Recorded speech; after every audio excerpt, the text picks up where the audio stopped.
Hello, welcome to Dropped Frames. Another Sunday, another show. Zeke, I like it. We should. That's our.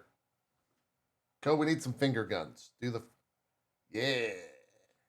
Welcome to the Cool Guys Show with three cool guys here on a Sunday. I think we need shades. Yeah, you're probably. We Do probably. people still call them shades?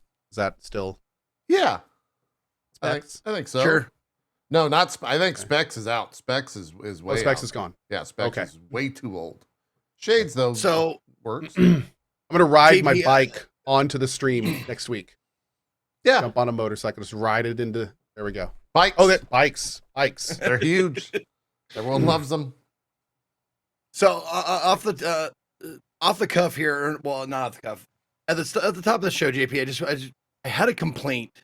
Like, I wasn't sure how good this show was going to be because your title screen is not up to par. It looks terrible. Agreed. It's making me pessimistic about how the show is going to go from here on out. From Agreed. that. No, it's a valid that complaint. splash I get screen. it. I understand. I made that. My glasses weren't clean, and I couldn't see. I rushed it.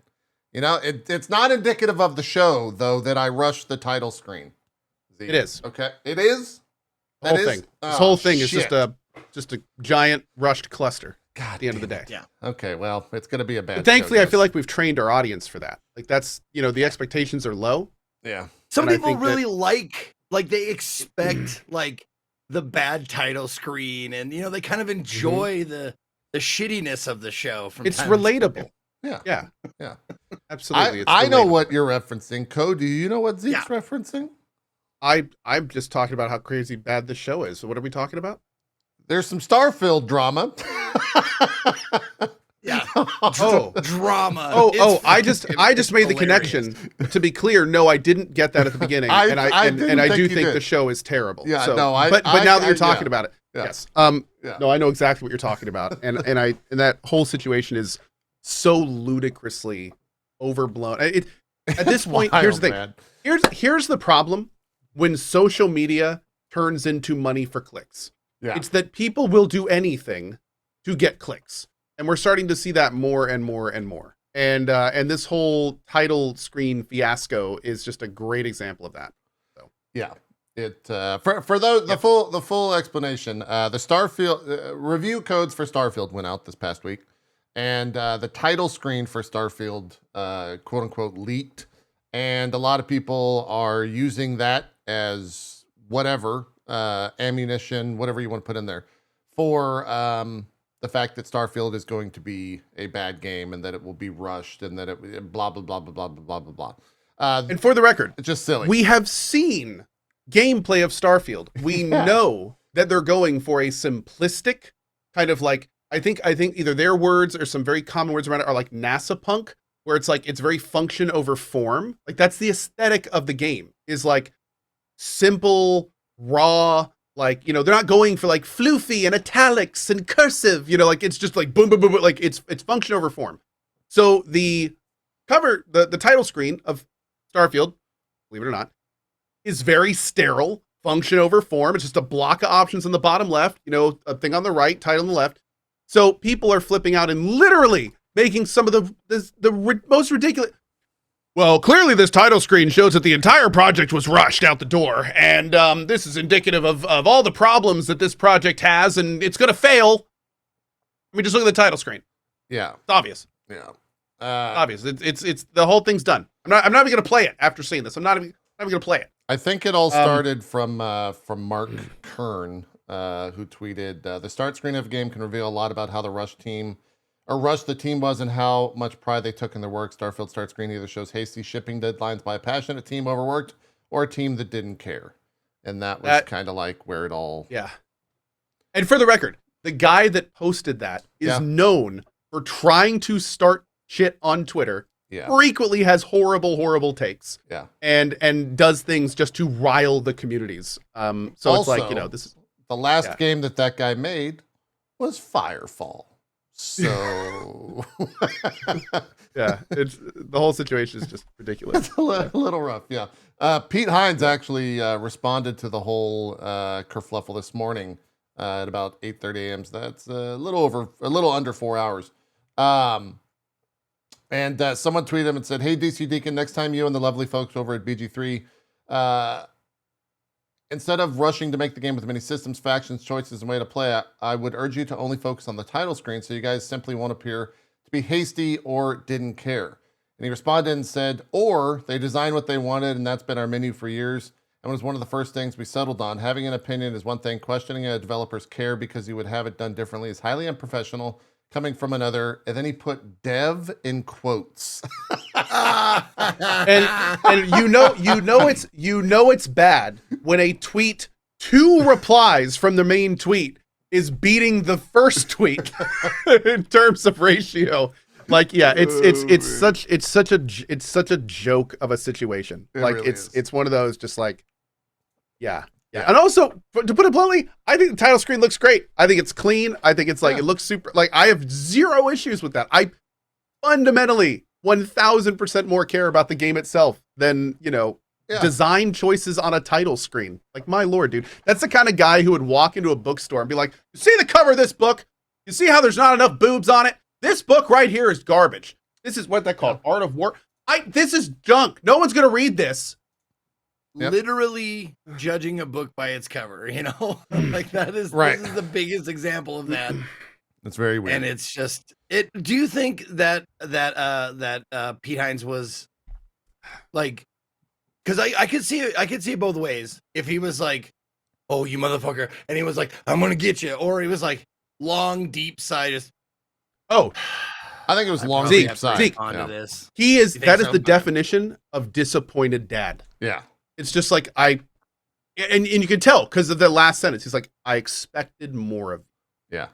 I wanted you to be better, and you weren't, and I am disappointed." The amount of, with like, all you said, do you actually expect more from someone like that? Well, maybe not. Maybe Pete Hines. I think he expected more from his colleagues as devs. Yeah. I think that's what it indicates. He's like, you're better. We're all better than this. We're all better than you. Well, maybe that's not the last part, but you know what I mean. Yeah. Well, you know what I mean. You know what I mean. I'm not mad. I'm just disappointed. Pete's definitely He handled been it around perfectly. the block a while, so he's probably like, he's seen it all, right? Like, we're talking about the guy that was involved in the horse armor debacle like 2 decades ago. The creator of MTX, as it were, at least in the Western world. So, like, he's probably just like, I need a cigarette. Right? Like, that's where he's at. And if anything, it's also a little telling with, what that conversation is going to look like when that game comes out 2 weeks from now. If a title screen is already this evocative of conversation, wait till people can play that game. Wait till review scores come out for that game. Wait till everything happens for Starfield. It's going to be wild. It's going to be an interesting time to see all that, especially after the like, I would say generally, well, maybe not, but the more recent like positivity for Baldur's Gate 3. There is, of course, negativity on all that. We had a whole discussion about it on a show 2 weeks ago or a week ago. But yeah, it'll be kind of a big shift, I think, from all of that when Starfield comes out, especially if it doesn't live up to everyone's expectations, and the chances of that happening is pretty low because expectations are wild for that game. So we'll see. It did go gold. We talked about reviewers are currently playing Starfield at this point. That was on, I think, Wednesday or Thursday. I woke up to a bunch of people on Twitter saying, like, "I'm going to space." I think that was the tagline that they sent along with the code so you could tweet that you're playing it, is you have to say you're lifting off or you're going to space or something like that. Because that's what they all led with. So people are playing it. There's no impressions. I would assume that embargo is sometime for that week for reviews. I'm sure that will eventually leak as well. And then there's a bunch of people that I think in my chat right now are saying that one reviewer has already broken NDA and is giving impressions. 1 sec. So, yeah, those people will. It's got to happen. Yeah, it happens all the time. It happens all the time. As long as it's not an influencer, I won't get upset. If it's an influencer, I'll get upset because when an influencer does that, they demonize everyone in the influencer space and punish us all, which really sucks. Pretty much. And has happened a lot. It was a YouTuber. Oh, great. It was a fucking YouTuber. Well, there you go. Thanks a lot, bud. Really appreciate that one there. I'm sure that Bethesda will once again look at that shit and make sure that influencers and people get it at the last possible second. Yeah. Sorry. No, you're good. So that's kind of, is there anything else Starfield related? I don't think there is. It's kind of just reviews are out. Or sorry, review codes are out. Yeah. There's a Starfield data mine that was saying that there's no signs of NVIDIA DLSS or Intel XESS, which makes sense because they're partnered with AMD. So I think they're going to be using AMD's like super sampling thing, whatever. And to answer questions in my chat, no, I don't have a review key. But I don't think that's, I mean, they're mostly giving review keys to reviewers. Yeah. And I have been very public that I would have nothing to do with the key right now. I'm not going to play it off stream. Yeah. Yeah, there's no point. Oh, it says Tom Warren tweeted out Starfield review embargo date is August 31st at 9 a.m. Pacific, 12 p.m. Eastern, 5 p.m. UK. Play right now. Stay tuned for the Verge review. So there you go.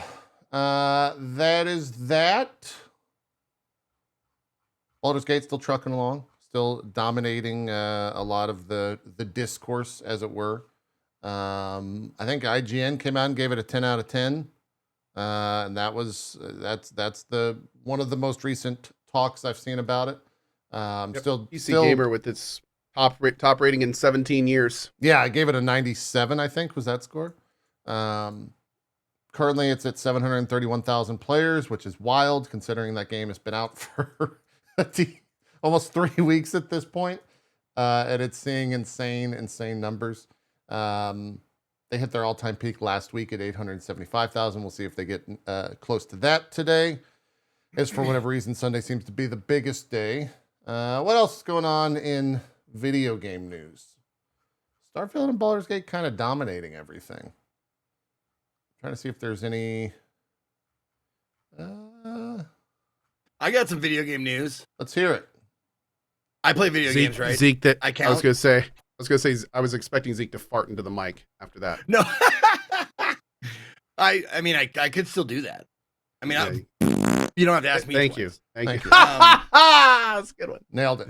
Hey, that's why I'm on the show, baby. Nailed it. Yeah, buddy. Some people in my chat have already noticed the partner anniversary thing, like the auto Twitch thing that says like, "Hey, it's this streamer's partner anniversary." Oh yeah.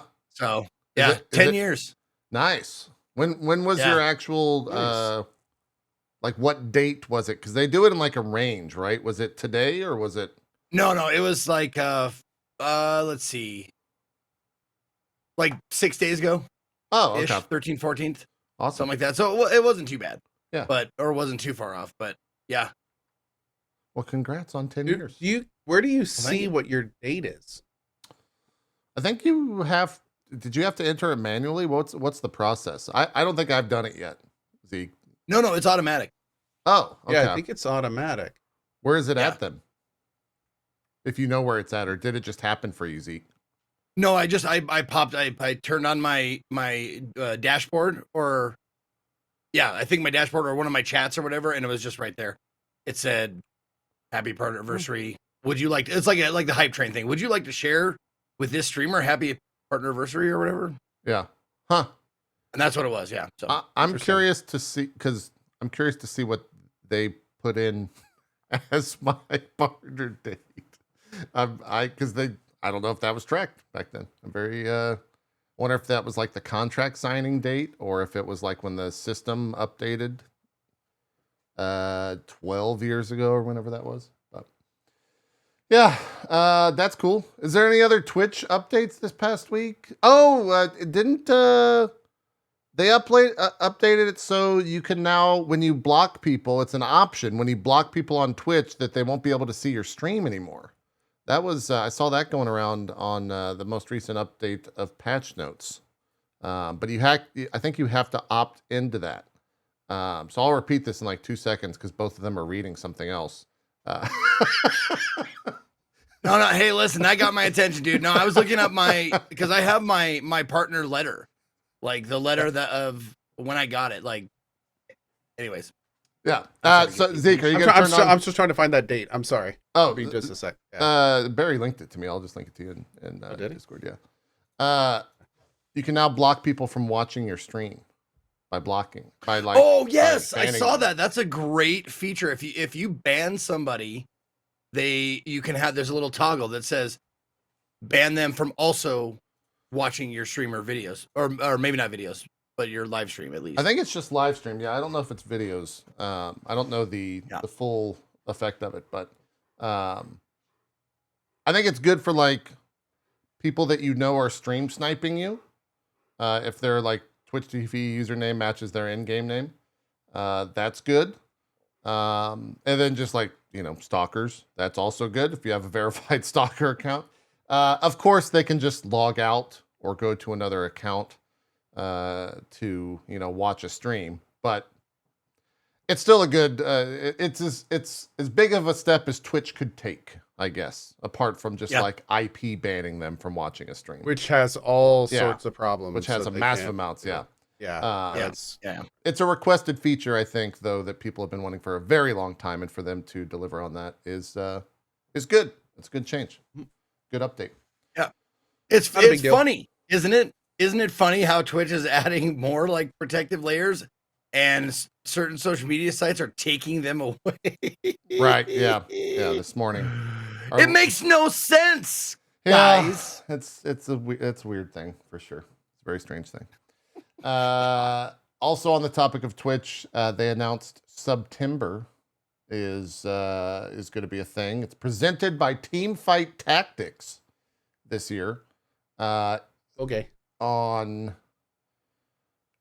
September 1st, you'll be getting 25% off 1 month subs, 25% off 3 month subs, and 30% off 6 month subs. There's some 20% off on the Twitch Loot Cave in the US, UK, and Germany. And then on September 26th, you'll get 25% off on all gifted subs, is when that will go down. I think that lasts till the end of September. So that's cool. I guess that's a good thing that they're doing it again. I think people still wished it was 50% off, but hey, percentage off on a sub is percentage off on a sub. What was it that Zach Busey worked out? He's like, if you do the 6 month of the T3 with the Subtember benefits, 100% of the proceeds goes to the streamer that you pay. Nice. Which is like the first time that's ever happened. Yeah. Yeah. That's good. It's good how that worked out. What else? It's also really expensive, for the record. It's like hundreds of dollars. Yeah. Oh yeah. The tier it's 3 hundreds 6 of months. dollars. Wow. It's very expensive. Yeah. What's Wayfinder launched? Parenthesis. It launched like a classic MMO, is what it did. Well, It had a classic MMO launch. We had an MMO launch this past week, and Wayfinder was it. Today, what was it? Gathalion tweeted today that he was in queue for an hour and a half, but then he got to play for like 4 hours. Oh, and it worked fine after that? So Seems like they're working. Things seem to be getting through. Finally, it looks like. So if you're a Wayfinder player, it looks like there's a bit of a light at the end of the tunnel. Well, that's good. That's good. I know a lot of, I think you're included in this. A lot of streamers were scheduled to do sponsored streams. Yep. When that My game stream launched. has been moved twice now. Yeah. And I'm supposed to do it tomorrow morning. It may be moved a third time. We'll see. Yeah. There's been a bunch see. of sponsored streams moved. They did hit their all-time peak on Steam about 26 minutes ago at 24,532 people playing it, at least according to Steam DB. So looks like the number count is going up. They're getting servers in there that are, stabilizing, I guess. But Is Steam the only place that they're available? yes. It seems really low to be having server problems for. Yeah, it does. It does indeed. It's been a weird launch for them. Oh, it's on PS5 as well. So that's probably a large player Okay. base. Yeah. But it does seem relatively low for server issues to come up, especially with like, again, we don't know like how much they have been helping or how much they've been involved or how much of the server infrastructure they're providing. But Digital Extremes is the publisher behind all of this. They handle Warframe. They're very well versed in, having a lot of people play a game online continually. So you never really know what that means behind the scenes, but you would think it meant something. But they had a very rough launch. I think they were originally supposed to launch on Tuesday, and then they delayed it by 48 hours to Thursday at noon, 1 p.m. Eastern on Thursday. Oh. Then it went live, and it kind of crashed and burned. Just to be clear for chat, no, we were saying that the launch was like an old school MMO. Wayfinders is not an MMO. No, it's a Destiny. It's a multiplayer game online. It's not an MMO. Yeah, I would say it's more akin to Warframe than anything. It's like fantasy Warframe. You get characters that you can you can buy characters. You get a handful of free. I think you can also get them in game for free with enough grinding. Those characters have 4 specific skills. There's weapons that all have their own specific skill that you can mix and match with any of the characters. And then there's, I think there's like an in-game item level as well. So there's some sort of item level aspect. I will say there's a certain amount of comedy to the point where it's like, yeah, so we're partnering with this other dev and they're going to make their game. And the other dev is like, so we're taking the first dev's game and basically making a version of that. It's like, cool. Yeah. Great. Yeah.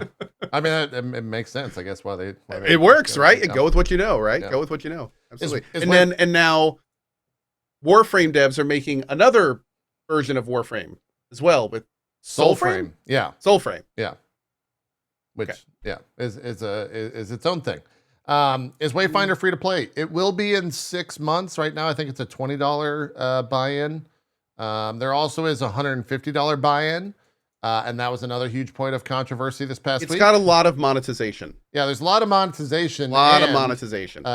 If you were one of the unlucky, I would say large group of people that bought the $150 pack to jump in, I think Julia was one. I didn't receive it. You can launch the game and not receive any of the things that you purchased for $150. And the fix for that is to screenshot your inventory and send them an email. And Julia apparently did that and was told that there is no ETA on the restoral. So they're apparently focusing on other things before getting their already customers or items, which is, I mean, I guess you could argue that, having the game be playable is probably a priority. Yeah, so that's understandable. Chad is saying they already fixed it, but in the sense that they gave the people that didn't get any of that stuff the fix, or that they made sure it didn't happen again, and they're going to rectify everything else in the future. Because I guess there is a difference in that. I never sent an email. I had Path of Exile to play, so I was just like, I'm just going to go play something. The second, okay, so it looks like the second, so it's not happening anymore. They've kind of stopped the leak, but you still have to you still get an email. People are starting to get their stuff. Cool. Okay. And then the other big thing that I think really took on social media about Play Wayfinder was the monetization. What's the set values for everything, so that you could buy 1,100 credits, but that a new character was 1,150 credits. So instead of spending $10, you had to spend $19 to get an $11 character. And it looks like Chad is saying that also got fixed. So cool. Good to see that they're responding to all that in due time. I will also say that is pretty much the norm. It's not like they are the outliers in there. That is monetization 101, which not saying that that's good, that's the way it should be, but they're just copying what the industry has already set forth in front of them. They're not the originators of that type of deal.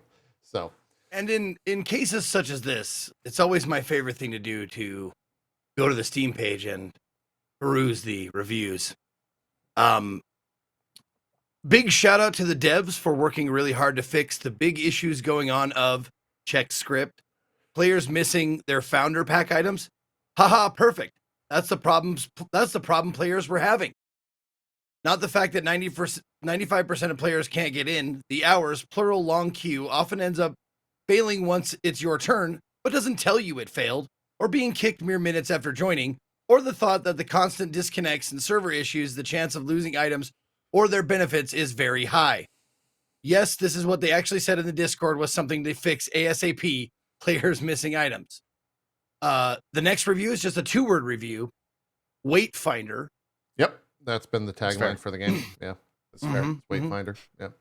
And then this one actually quotes, I think, some legalese. Section 5A Federal Trade Commission Act, FTC, 15 USC Section 45 prohibits unfair or deceptive acts or practices in or affecting commerce. So I just found the fucking Yeah. Yeah. What's the overall Steam review on that? 30% positive, so 70% negative. Okay. How many reviews? Mostly on that? negative, 8,639. Which Yeah, again so is rough totally launch. understandable for a game. Yeah, like that's exactly what's going to happen if you release a game and you're not ready for it. Rough launch. Yeah. Yeah. But yeah, you mentioned Goth saying like once he got in. I think once people are able to play the game, they're having a fine time with it. It's A just good time. you Yep. just got to get through all of that. I was able to play like 30 minutes before I got DC'd on Thursday evening, and it seemed fine. The AI was kind of bad, and I would shoot an AI, and they would just kind of stare at me menacing, and just, oh, I'm dead. Okay, all right. And that might have been server issues instead of AI. So, yeah, I'll jump in maybe in the future once all the stuff gets fixed, and I can just click play, and there's no issues, and we'll see how that goes. So, that is that. What else has happened? You ever Go ahead. wait outside a club like to get in like for at a function? I'm not sure if you guys have done much of I've that. never but, been like, to a club on purpose. You Zeke. wait. Oh, true. That's fair. But you wait outside for like 2 hours and you get in and it's like, oh my God, this is great. I'm so glad we got in. And it's like, last call. You're like, motherfucker, fuck you. That's what that feels like to me. Yeah. You're not wrong. You're not wrong. There was some news from Spider-Man 2 that for an accessibility option, they're letting you slow down the combat to 30% speed at its lowest. I think it's 60%, 30%, and then like regular game speed. But kind of a cool option just to be able to slow all that down if it's too fast for you. If the content is too intense for you, you can just slow it down. It's pretty cool. I'm curious to see how that actually like plays. If it just looks like it's in slow motion, or if it still plays fine. We'll see. Could be a cool. I cool totally thing. missed the game title. What was the Spider-Man 2. Oh, okay. Yeah, that comes out later this year.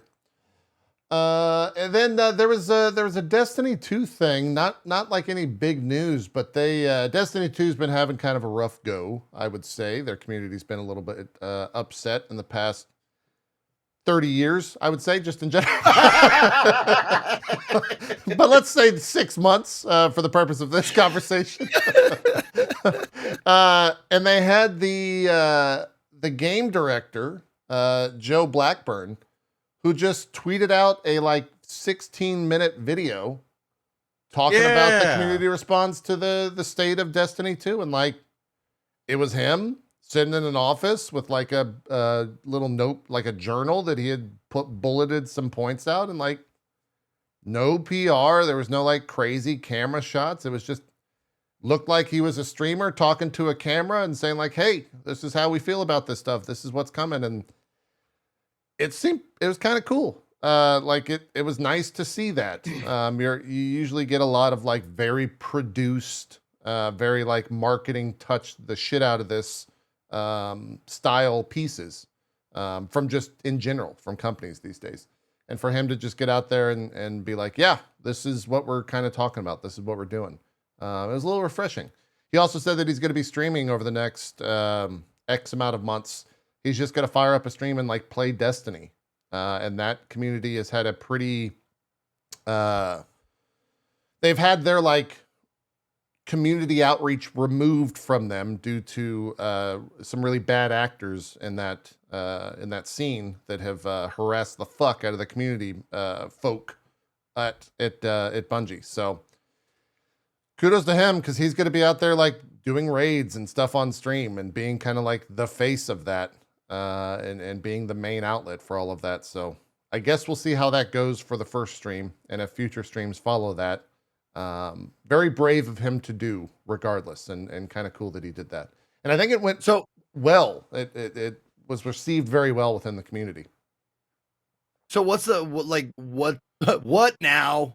Like, what's the synopsis like of why Destiny 2 players are? Go ahead. I was going to say, I think, you know, especially after the Diablo 4 firesides, I think a lot of people are getting much more not only used to the idea, but actually kind of liking the idea of devs just being a bit more real, which is kind of funny because the fireside chats kind of turned into something a bit different as they went on, especially after the big patch fiasco. But I think that it's not only something that people want, but honestly something the entire dev community could do a lot more of, as I think that they a lot of times underestimate how much players prefer organic, viscerally honest talk over marketing PR bullshit. Yeah. So like I in a lot of industries, you know, the marketing and PR is what you do. It's the face that you put forward. But a lot of times gamers just really don't care for that stuff. And even more so, we've been burned pretty hard by it in cases like Cyberpunk and things like that in the past. So the more kind of just organic and honest you can be with your community, the better. Yeah. That thing you're talking about, you know, I'm not even a Destiny player, and that was making huge rounds in my community for a while. So granted, we do have a very large amount of my community does play Destiny, but it's, you know, a big deal when devs kind of go out on a limb and do that. So yeah, it's nice. It's very nice. It's in the grand scheme of things, if a developer is ever talking to a community, especially one of that size, it's always going to be filed under marketing, right? Like it just is how it is. But that's probably the best way to do it, in the sense of like one guy, one camera, usually by himself, doesn't have any like hands-on. It's just him talking. It's probably the best way to do it. To really like start to try to earn back the goodwill of a community, because that's the goal of that, right? Is to get information out there to soothe the community's response, and it's probably the best way to do it, instead of like a giant marketing piece around it. Well, it's that old Bill Hicks bit where he's talking about like advertising and marketing people. It's like, oh, Bill's going for the anti-marketing market dollar. Yeah. Oh, that's real smart. That's really smart. Good job. Yeah, exactly. Exactly. And then Destiny's got its big, I think their big showcase on Tuesday. So we'll see what comes out of that. Alan Wake 2 came out and moved their launch from October 17th to October 27th. Pushing it out 10 days. I think they're getting out of the way of Marvel's Spider-Man 2. Makes sense. Because that comes out but on also the 20th. still a little strange. Yeah. it's yeah, like it. I can definitely see why they're trying to do that. Yeah. But not much is going to happen in a week. You know, like nothing. I don't feel like anything. Makes me wonder if there's just like a clerical or distribution thing or something like that. Might be. Maybe they didn't want to go up against Spider-Man, but it's also such a different game. It is. Yeah. I think Spider-Man sells enough units though that it's different if you're launching same day, right? Like you could still push out, push a week out and might help sales, even if it's ever so little. Their tweet said October is an amazing month for game launches, and we hope this date shift gives more space for everyone to enjoy their favorite games. Oh, there you go. They actually pinged that reason. Okay. Yeah, they straight What up. else is coming out in October? Let me load up JP and take a look. There's a lot. I forgot Alan Wake 2 is still coming out this year. Like that is news to me. There's Assassin's Creed on the 5th. Oh, Lords of the Fallen. Hell yeah. Lords of the Fallen on the 13th. Not City big in Skylines 2. Not big in our world, but Forza Motorsport on the 10th. Detective Pikachu on the 6th. Spider-Man 2, which we just talked about, on the 20th. There's the new Super Mario Brothers also on the 20th. City Skylines on the 24th, like you just said. I guess Total War comes out in October, but they don't have a date just yet. It's pretty busy.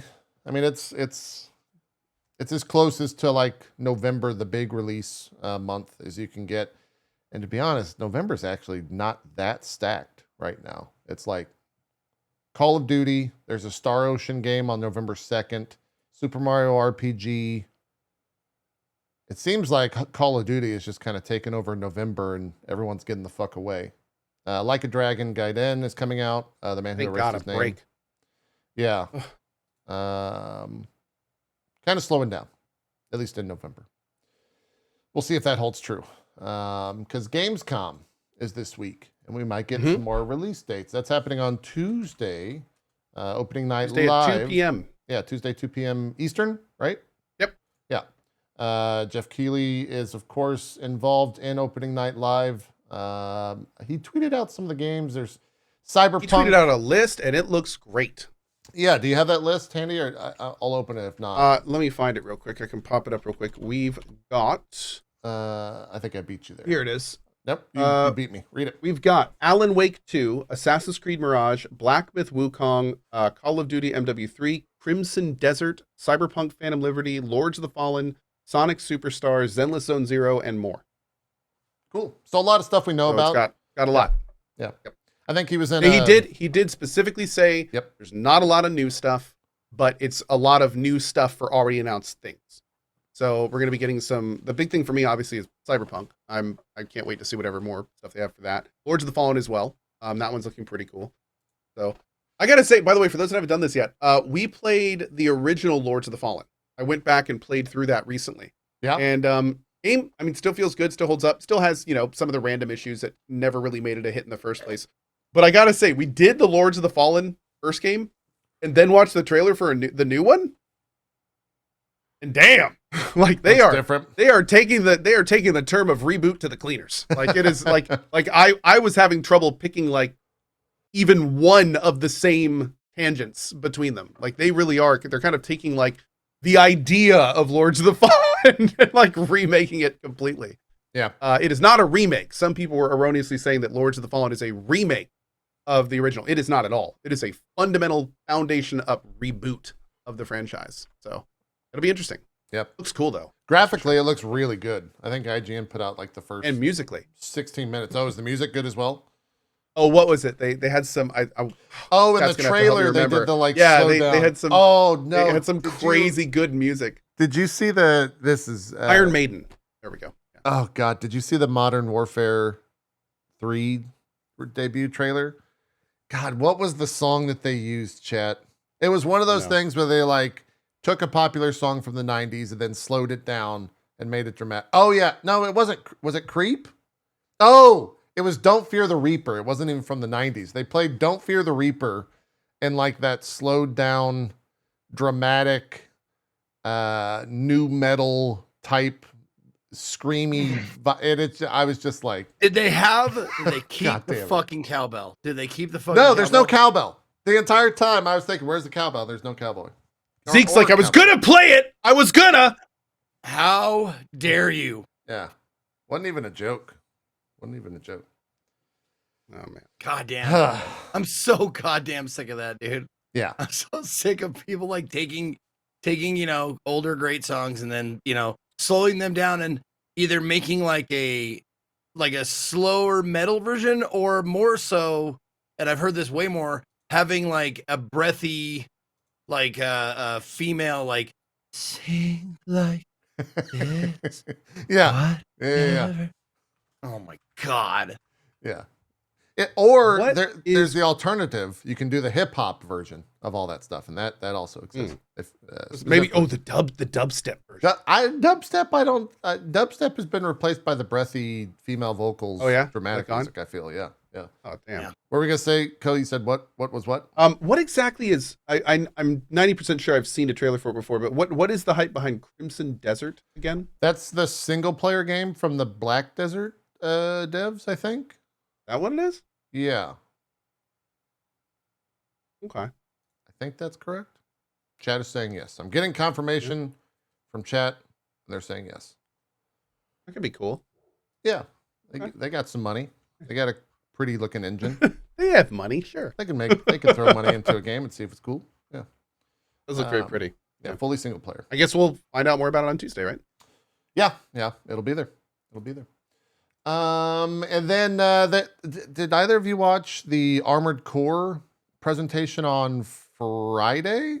I am on an Armored Core blackout myself, so I've heard great things. I think about it was a PvP thing. It wasn't like yeah. story. They have a 3v3 PvP mode is what they focused on in that, and it looked to be a very well-known Souls-like streamer. Ouroboros was apparently there, and he had some very good things that he was tweeting about it. So that's awesome. Cool. Yeah. That comes out next week, right? 3v3 mech warfare I'm kind of all about that. I hadn't even considered Armored Core PvP, but after kind of reading some of those tweets, it's like this could be absolutely awesome. Yeah. Okay. Yeah. That's next 25th. Game's got to slow the fuck down, man. Like, yeah. It's actually, this is one of the first times in a long while that like damn good games I want to play are just kind of like whisking by me as I'm doing other things or getting hyped for other things, and I don't like it. I don't like it at all. Yeah. I want this spread out more. Same. I was even having fun with my new RF build in Path of Exile, and I was like, man, I kind of want to keep playing this, but I'm still playing PoE. It's tried RF for the first time. It's good, man. It's good. RF is super comfy, man. It's so comfy. It's so much fun. You just hang out and walk around. Oh, it was great. Yeah. There was also confirmation on the subject of Armored Core that it is using the Elden Ring engine in Armored Core. So that means it'll, I guess, run well / run on Steam Deck. So a lot of people are excited to hear all of that. Also, the Dark and Darker suit got thrown out in the US. Oh, so what was the premise of that suit? Was that just like... I want to say that was the Nexon one. I need to get a lot more details because I've only seen what's been spoon-fed to me from chat. But what I understand, the it's still in other places, but the one here has been thrown out. Yeah. Okay. It got moved to Korean court. Gotcha. Hold on. Time out. It didn't get thrown out. It got moved. Oh. So apparently it has been... It was over jurisdiction, not merit, that it was removed here. Okay. Man, I tell you, nothing about the Darker situation has been straightforward. No, nothing. Everything is like, hey, I heard this thing happened. Oh wait, no, actually it's this, and this has to be considered, and also this and this. That's what it's been like for every bit of news for the past like year with Dark and Darker. Nothing has been straightforward. Yeah. Oh my lord. Been a little wild. That's Seek in better sources. Says it all. Chat is. Have you played that at all since it like came back out? I mean, that's one of the games, man. I'd love to play more of it. I just I haven't had a chance to play Bard, which sounds incredibly fun. But no, like an interesting thing about Dark and Darker that I'm not 100% sure on is I don't know. Like now, this is the first time they've been in like release. Like the game, it's no longer like a little preview beta kind of thing where everyone would play and the numbers would go sky high. Like now it's out in early access. So I don't know how open and how public they are with like their resets and how that's going to work, and if they're going to do seasons or like what are they going to do. But I can tell you right now that the idea of jumping into Dark and Darker with a bunch of people that have played for weeks is not something that sounds very fun to me at all. Yeah. So when I do inevitably play Dark and Darker, I'm for me to go back to that game, I'm hoping they will talk about like, having servers that you can join that are new, or resets or seasons or something, because I am not really looking, and I don't want to play the game. against people that have been playing for months and are fully geared and that kind of stuff. Right. Just not fun. Yeah.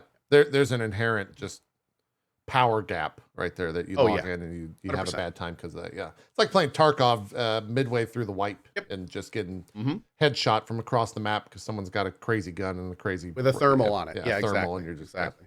or they got hacks, which is also more likely. Does Dark and Darker have any hacking issues? I don't know. I have not partaken. Certainly, in too many it's not as streams. vocal as Tarkov, that's for sure. So Right. there are, Yeah. There are some. Is it like is a lot? Is it like wall hacks? I guess because you can't. I guess if you're playing like a ranger, you could use like headshots or something. But yes, it does. They posted on their Discord. It does, and devs have acknowledged. Okay. There were some range hackers or something looting gold piles that I know of. Oh, so they can just loot from anywhere type deal. Oh, that would suck. Yeah, that would be a rather unfortunate fortunate thing. Yep. Yeah. So we'll see. To answer this about chat, I don't think we have anything to add or talk about with the Linus Tech drama. No, there's we don't really do that here. Yeah. Talk Baldur's Gate, I guess, if you guys want to. I want to say there was some other news. Really? I want to say there was some other gaming news. I remember earlier in chat when we were talking about what was left, some people in chat said some interesting things. The Dark and Darker one was one of the things I got from chat. What else? What else? Some other gaming things, chat, that were missed. I honestly like doing this because we missed chat a lot. generally. Yeah. The MK1 beta is out right now. Yeah, I actually did a sponsor stream for that yesterday. Had a great time with it. Looking forward to the release. Cool. Like it. Outside of some lag issues, but that was because it's P2P for the beta. So, Oh, yeah. Okay. Yeah, I'll be checking Total War Warhammer DLC prices are causing a meltdown. Is that a headline or is that a new thing or is that an old thing? Because that's Creative Assembly tomfoolery. Because, but out of curiosity, I had not read or heard about that. But, Texas Chainsaw Massacre came out. It's another game that I'd love to play more of, but it's just no time right now. This was Mortals of Avium is this week. This is on August 18th. I'm reading the IGN article. They addressed the DLC price backlash, asked players to stop abusing staff. Kind of, okay. So the Total War Warhammer 3 Shadows of Change, which added 3 new legendary lords and 11 additional units, cost 25 USD or 19 euros, or 40% of the price of the base game itself. This is higher than previous DLC packs for the fantasy strategy game. The Champions of Chaos Lords pack, for example, adds 4 new playable characters, blah, blah, blah, for 12 euros. Lord and Race packs for Total War Warhammer 2 are even cheaper and offer greater value, players have pointed out. The price increase for the Shadows of Change sparked an angry response that spilled over into the Steam reviews. The game has received mostly negative user review ratings for recent reviews. So it's just they upped the price of their DLCs. Yeah. They put out a statement. It was just 2 middle fingers. He said, quote, "To get it right, our costs are up. Unfortunately, that means prices have to rise as well. We know any increase is going to be tough, which is why our prices have remained fairly stable over the past few years. The downside is that any increase today is going to be more noticeable. There's no good time to increase prices, and we have not taken the step lightly. However, this is the business reality of supporting Warhammer 3 and ensuring we're able to offer the years of extra content that are currently planned. That said, we do need to challenge ourselves to ensure that this cost still offers good value. Ultimately, that's up to each of you to decide, and we'll keep trying to balance that. Of course, we want more people to play. We want to continue to deliver content you're excited to see. We want to do that for as long as we can." A follow-up statement from senior Ferraris. That's true. A follow-up statement from senior game director Rich Aldridge reinforced the value, saying, quote, "The Changeling plays like no other in the series, scheming and tricking your enemies into conflict with one another whilst leeching off other settlements. Feels great, and we really hope it opens up new gameplay opportunities." Little fourth wally there, but okay. Yeah. Right. Bartholomew also goes on and said, "We knew this is a tough change for some of our players. We know that this may mean many of you wait for future discounts and sales. We know that this explanation does not make the situation any easier, but it's important for you to hear from us, and we hope that, if nothing else, that helps clarify why this decision has been made. Finally, we need to ask you again to stop directing abuse at individual team members. Frustrated as you may get, these are human beings who spend many hours representing you and your voices within the studio. All of our work gets easier when they are treated with respect. So that's their response. At the end to all of the day, it's definitely a hate the game, not the player situation. You got to reverse that term a little bit. Yeah, nobody wins ever when people go after devs, specific devs, especially for that kind of stuff. 99% of the time they have nothing to do with it. Right. And even if they do, there's generally entire teams making those decisions. Yeah, that's messy. For sure. Messy. Who does that? Well, that happens all the time. A lot of people, yeah. In the dev world, Yeah. all the time. Yeah, this is just one example of it happening. All the time. Countless games. Yep. I mean, hell, Bungie had to literally turn off their PR department because so many people were personally going after the people that were giving out information. Then they sued the person that did it. And, like, it was a giant landmark court case. That was a couple months back. Or, God, that was like 3 weeks back. I say months, but that was 3 weeks back. Hey, we can talk about this. Skull and Bones closed beta. August 24th. It's happening this week. Now, wait to see this game. Yeah. After all of its trouble, after all of its time, after all of its work, numerous behind closed door playtests, tons of reworks. I cannot wait for this game.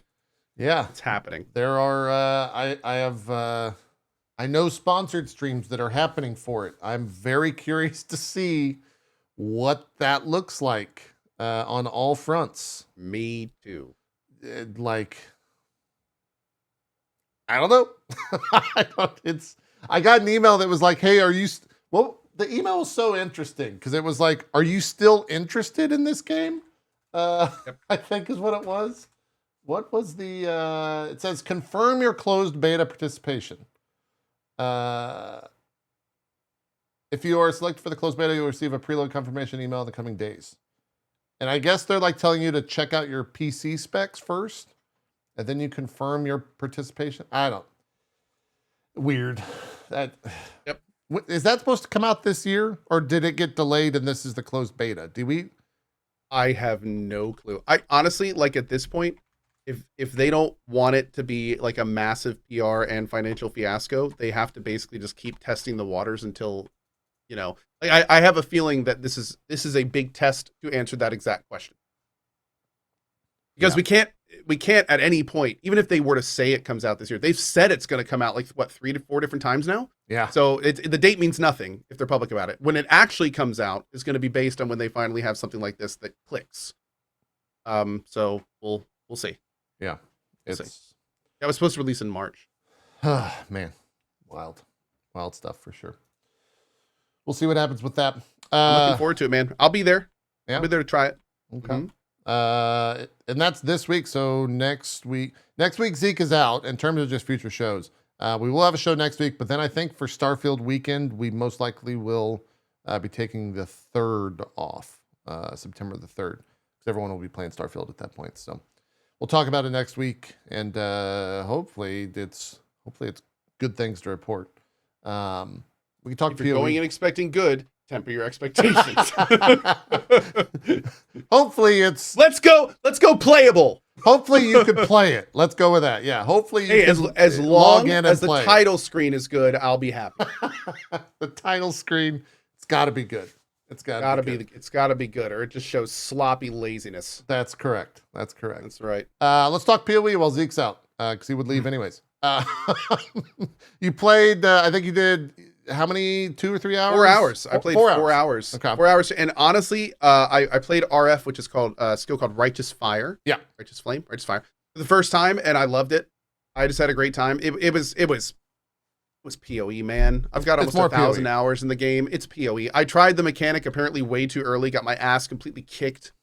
So I was like, I'll come back to it, and then I never did because I was just having so much fun playing PoE. Yep. And I honestly wish I had more time because I would definitely be playing it like my cozy streams and stuff, but I'm in a frantic rush to try to wrap up BG3 before Armored Core 6, and We'll see. Yeah, I was in the frantic rush to wrap up BG3 to play PoE. I put in like 20 hours in the league. The league mechanic itself is like, when you first do it, it's really awful and like confusing because it's basically I guess it's an auto battler, but you also control a unit in it. And so it's kind of hard to describe. So I didn't like the mechanic at first. And then once I went back to it, I actually really like the mechanic. I would go as far as to say it's like one of the better, if not best, mechanics they've introduced. And it's very not like what they have in the rest of the game. Rewards from it are pretty good, generally. I wish you got more XP, but I think that'll, as you like win the tournaments, I think the mobs get higher in enemy level, and that will reward you more XP. But yeah, it's fun. It's a cool mechanic. And then, like you said, outside of that, it's PoE. So PoE, more man. PoE. Yeah, I the think mechanic doesn't really change that at all. yeah, I think honestly one of the more interesting facets of that outside of like it's PoE. Everyone when D4 launched, everyone was like, myself included, was like, man, PoE is going to have a massive season. There's going to be so many people playing it. It's going to be the biggest season they've ever had. It was about 60, 70,000 under the max concurrent player limit that they've had. I think a lot of that comes down to the fact that Baldur's Gate 3 exists. Not only that, but the amount of people that I have both personally talked to and seen in chat say that they're basically done with PoE until PoE 2. That also is Like true. it's antisuckiness is what it is. It's a textbook antisuckiness where Yeah. people, especially after the last ExileCon, like at this What point, textbooks are you reading that have that shit? you don't know antisuckiness? Come on now. That's I guess I'm still that in is a- 101. So he read a like, lot that of is a- vampire books when he was in That is school, a very so- real word that I made up. No, antisuckiness is when you anticipate something so much that everything else sucks. That is antisuckiness. And in this case, everyone is so hyped for Baldur's or for PoE 2, and especially because of last ExileCon, tons of new information. Everyone's ready to play it. Then they were like, we're not doing this for a year. Well, it's the kind of thing where you open up Path of Exile and you stare at the screen for a little bit and you're like, this isn't PoE 2. I'm going to go, like it's just, it makes, you want something else so badly that it makes what's in front of you not nearly as appetizing. And I think a lot of people are suffering that with PoE right now. Yeah, I would agree. That, and also like Baldur's Gate 3, right? it's come out of nowhere. They just have massive amounts of people playing 3 weeks after launch. As somebody just said in chat, case in point, antisuckiness, Ko's entire stream for the 2 weeks prior to BG3 releasing. That's correct. Very true.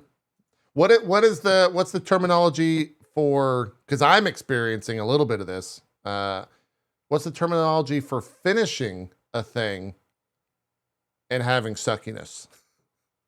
We call that dread, sorrow, and regret that it's over. That's where I'm at right now with BG3. If you finish a good movie or a good show, especially like a long multi-season show, and you're done with it, and you're like, but I'm not done hanging out with all those people that I just got to know and I like. It feels like you're leaving friends behind. You're like moving on from this like amazing adventure. It's also called post-game depression. Yeah, Post-media depression, if you want to expend it out. But I've got a little bit of that. PoE has helped mend the wound, but man, I'm not looking forward to that, man. I finished it my on Baldur's Gate 3. We could talk about it. I finished it Wednesday. And I knew going into the week on like Monday, and I tweeted as such, like, I know the end is coming. I know that I'm going to be done with this game on Wednesday, and I'm like quite sad about it. I'm very actually like emotionally attached to waking up and playing this game for the past 16 days on stream and playing for like 10 plus hours a day. And I know at one point this week, that's going to happen, and I'm going to start the stream, and I'm not going to have that. And that happened on Thursday, and it was like, hey guys, I'm here.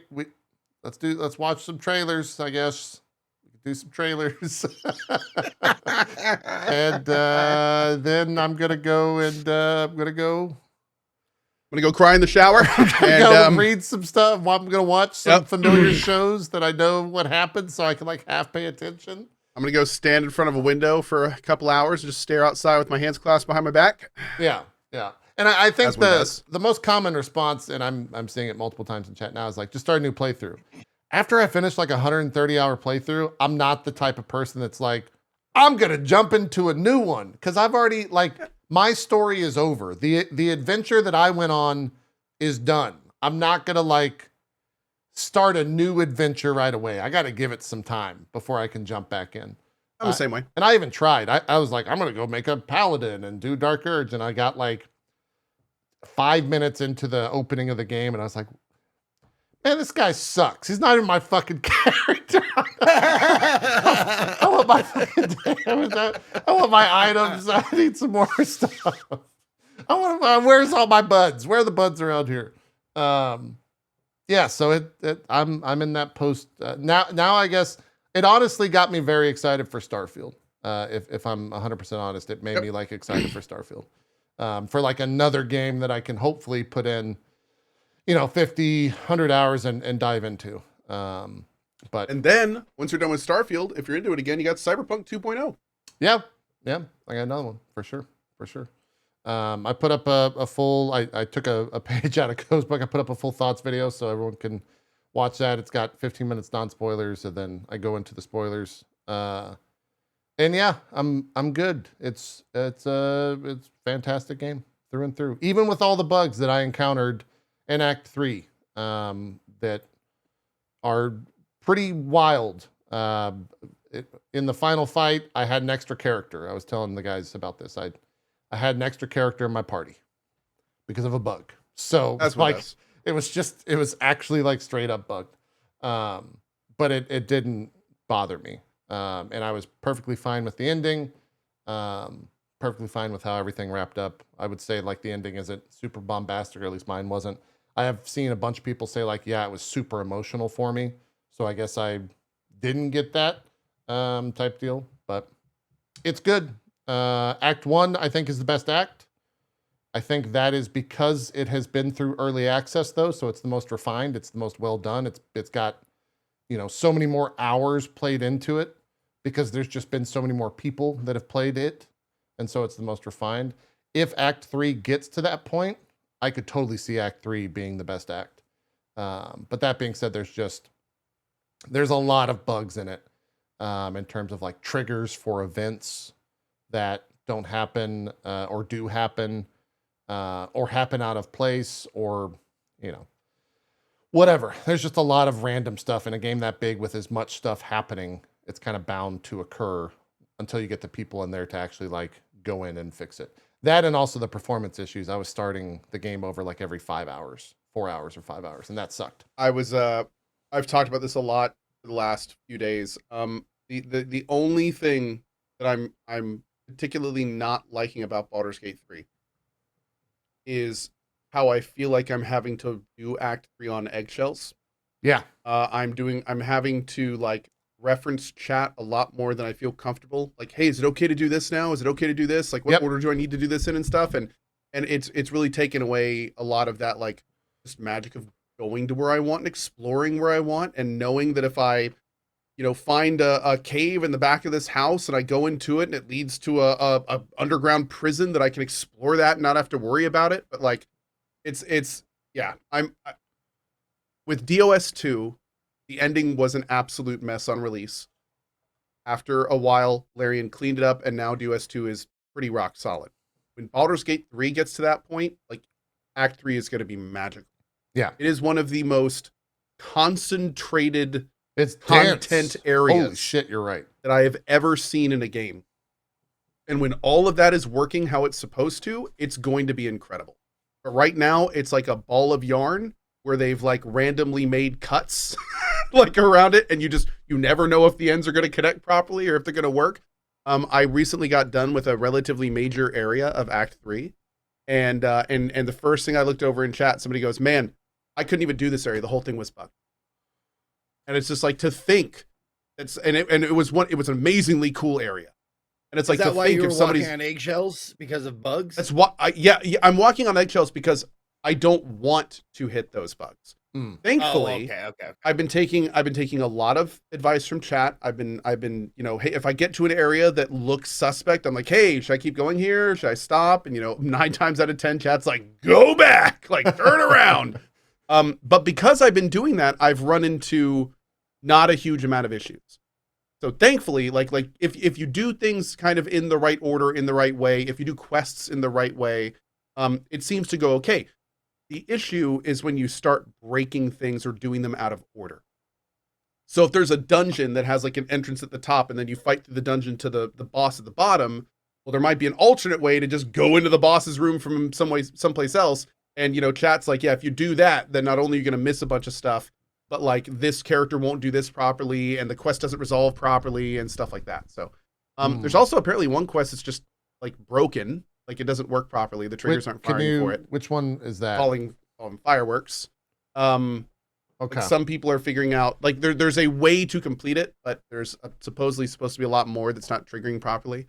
And so you know there's stuff like that, but they do have a huge hotfix or a huge patch coming up. Yeah. That I think they say has 1,000 bug fixes. So if you're taking your time, that's probably to your benefit. And then, you know, they're only going to keep working on it, just like they did DOS 2. So, yeah, they will eventually get it all fixed. Larian's not going to leave it in disarray. Absolutely not. And that being said, like the bugs that I had, I was able to finish any quest that I wanted to. I didn't have any. Thankfully, all quests generally have a resolution, even if it's just in the fireworks case, kill everyone. Like that's. But the thing is that like for me particularly, you know, I like my playthrough is I want to explore and do everything that can be done with that. Yeah, that's when you start running into problems. When you start like wanting to make sure everyone survives and has the proper dialogue when they do, and they're actually acknowledged as surviving. Yeah, and things like that. It becomes a little bit more tumultuous. I would say, apart from the character leaving me that left in Act 2, I was able to experience everything in Act 3 from what chat was telling me. Awesome. Apart from that quest, I guess, because I know exactly where that area is and what that quest entails, and not having that party member, I went there and they were just kind of like, "That's an object. Don't know what it does." I was like, "Okay, great. I'm gonna walk away now." So, I know what you're talking about. I would definitely recommend checking that out on YouTube sometime. It's actually I was pretty told incredible what it did. scene. I didn't see the scene, guys, but I saw what the thing does. Yeah, go ahead. If you guys can give me a non-spoilery way of informing me, telling me why people ask like, "Who have you boned so far?" And it's like I'm not even close, and I'm talking to them all the fucking time. Like, am I just not long resting enough? Like, do I need to just do that a ton more or something like that? Because like I am barely close with anybody. Are you talking to them? And I am charming, and I'm talking to them. Like, huh? What the fuck? My charisma's 18, by the way. Progressing the main story and doing multiple long rests is a very good thing to do in this game. You do not want to play the route of like frequently not long. Like if all your spell slots are gone and you're sitting there doing your best not to long rest, it's the opposite of how they want you to play this game. Just make sure that you aren't like in doing any, you know, make sure no major characters have told you that you're on any kind of time delay. And you know, definitely long rest as much as you want, especially in Act 3. Lots of long resting in Act 3. Make sure things are caught up. There's a speedrun category that you can watch called the sex speedrun. I think it's sub 3 minutes right now. So you're clearly messing up. So you can get laid in 3 minutes in the game? Yeah. Jesus Christ. What the fuck, dude? I'm waiting for it. I'm like, that's one of the things I was really excited about. Was like seeing all like the people you can have sex with. That's my favorite thing in any game RPG that you can do that. It happens to a lot of guys. Okay, it's a problem. Zeke, see, you need to go for quality. But my character is a female. You got to go for quality over quantity. That being said, my record is a 5-way, and I'd love for you to explore ways to beat that. I heard about that. Yeah, I heard about the 5-way. Yeah. Get to it, buddy. Yeah. I saw most of the sex scenes, but it was always the multiverse moment, the quick save moment where I would reload back and be like, nope. I've got one partner in mind, and I saw that through till the very end of the game, and I was very happy with how that all paid off. So, yeah, maybe it's because I've avoided the main quest. Is that like? It might be. I'm wondering if the main quest has more trigger, because I've been doing I avoid main quests all the time. Like, yeah, maybe. I don't know. Yeah. I don't know. I'm not sure. I don't know like what the actual triggers are. There's definitely like in the opening of the game, I'm pretty sure like Asterion and Gale are both like very quick to be like, yeah, let's want to hang out. Right? Like those two are very forthcoming with Really? that. Yeah. Yeah. Shadowheart she was all up in my business, hot and heavy, and then nothing. And then cold shouldered my ass.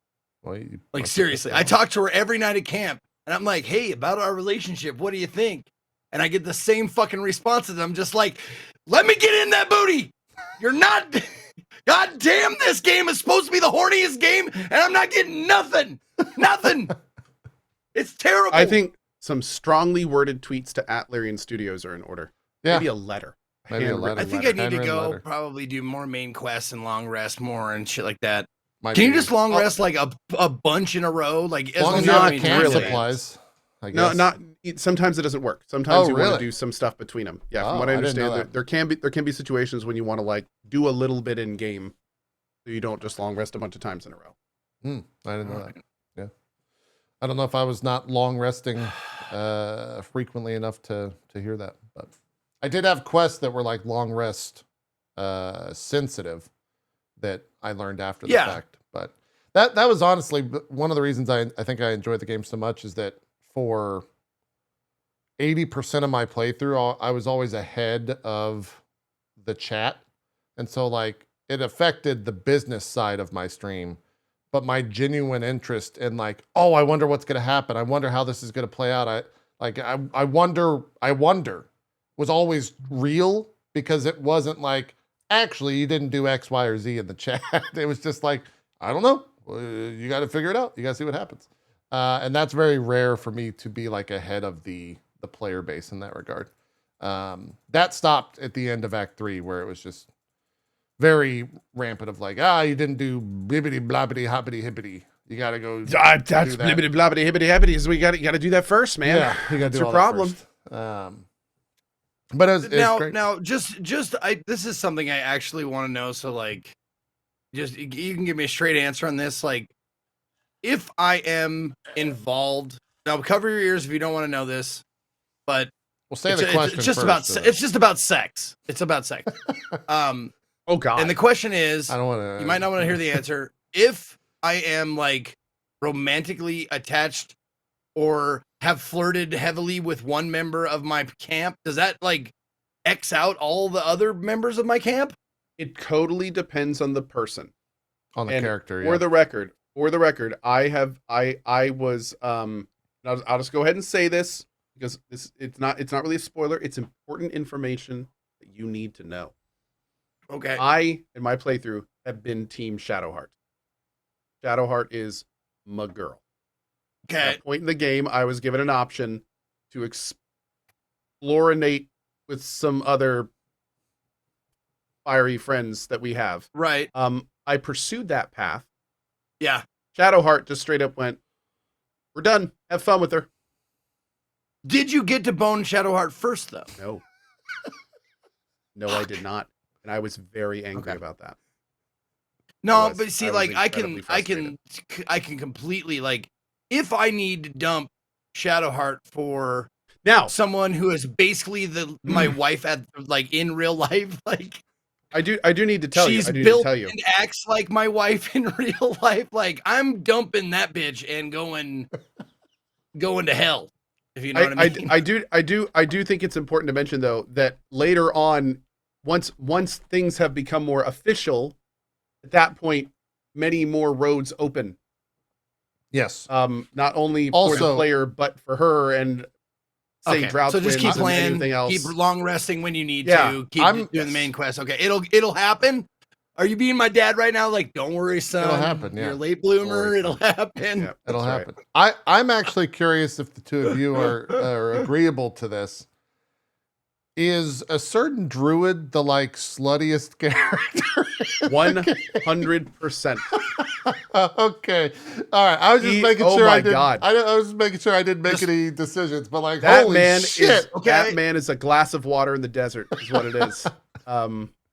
Let's He is let's calm down. Let's rein her back. Let's rein her back a little bit because I have yet to explore the grove, if you know what I mean. Okay, all right, yeah. I you have yet to explore his grove. It's Mount okay. Halcyon, as you will later be. God, Mhm, mhm. I Have was just fun with curious. Mount Halcyon. yeah. That was wild. He is wild, I will say, to say the least. But I'm trying to say if there's anything else that we could talk about. Chat, do you guys have any questions or comments that we should do Baldur's Gate? I think we will. We are going to try to do a spoiler cast. It might happen. Zeke was saying that we should do it when he goes on Burning Man, but I don't. That might be too soon. We'll see. I was gonna say the first Burning Man is the Next September 2nd weekend. and then the Yeah. 9th, right? Yeah. Yeah, I'll we're probably be not out going to the do a next show. 2 Saturdays. Probably not going to do a show on the 2nd, and then Oh, if nice. we do a show the week after that, it's probably going to be Starfield. Yeah. centric. Yeah. We're going to So have we'll about a bajillion other games to talk about too. All the stuff me and you are doing in the next week. Yeah. It'll eventually happen. But we just don't know. We just don't know when. What are JP's thoughts on Narber? I think he disintegrated him. I think that's the thoughts. That Yeah, I JP didn't. had on Narber. Yeah, that's what I heard. This Chat, let me know. I didn't say this to chat, but I'm comfortable saying it here. Honestly, hearing your voice within that world took me out of the game, but it's because I do a show with you every Sunday. So That like kinda makes sense a I'm little friends bit. with you. So like the second Yeah. that I heard, I was just like, oh, like the veil kind of like the world, The immersive It's like veil. I was being taken out of the Matrix for a split second. I'm like, wait, what? What is Code doing here? And so I had like one conversation with you about being a fighter, and then chat kind of told me what the storyline is a little bit. And I think I like spoke with the NPC in the room next to you, and then I disintegrated you. So yeah, Sounds about right. Yeah. Yeah, he goes through like every class. There's a lot. So okay, yeah. yeah. It was I was pretty. I didn't even know you actually had to tell me because I not on purpose never entered that building, and so I was Easy pretty to much miss. I was done with the Act 3, and you're like, yeah, you got to go inside this building, and I'm inside, and I walked in, and I was, who the fuck are these people? And you're standing right there as well. So yeah, he's easy to miss if you don't go in every single building and interact with every single person. Yeah. So I did not interact with Co's characters too much. To Or answer your character. question, anybody who like, there was a couple people who asked. I am still in Act 1. I am also like, so just so you don't like feel weird or out of place or like, am I doing something wrong? I'm 70 plus hours in, and I have not. I would probably say I'm just general feeling. I would say I'm about like 75% done with Act 1. So Yeah. Are you looting Oh, every yeah. single thing? every single thing, My man. I can get my goddamn hands on. I ran into the, and I guess Co, this could be a question for you. I ran into the issue at the end of the game, 80% of the way through the game, where it's like, gold doesn't matter.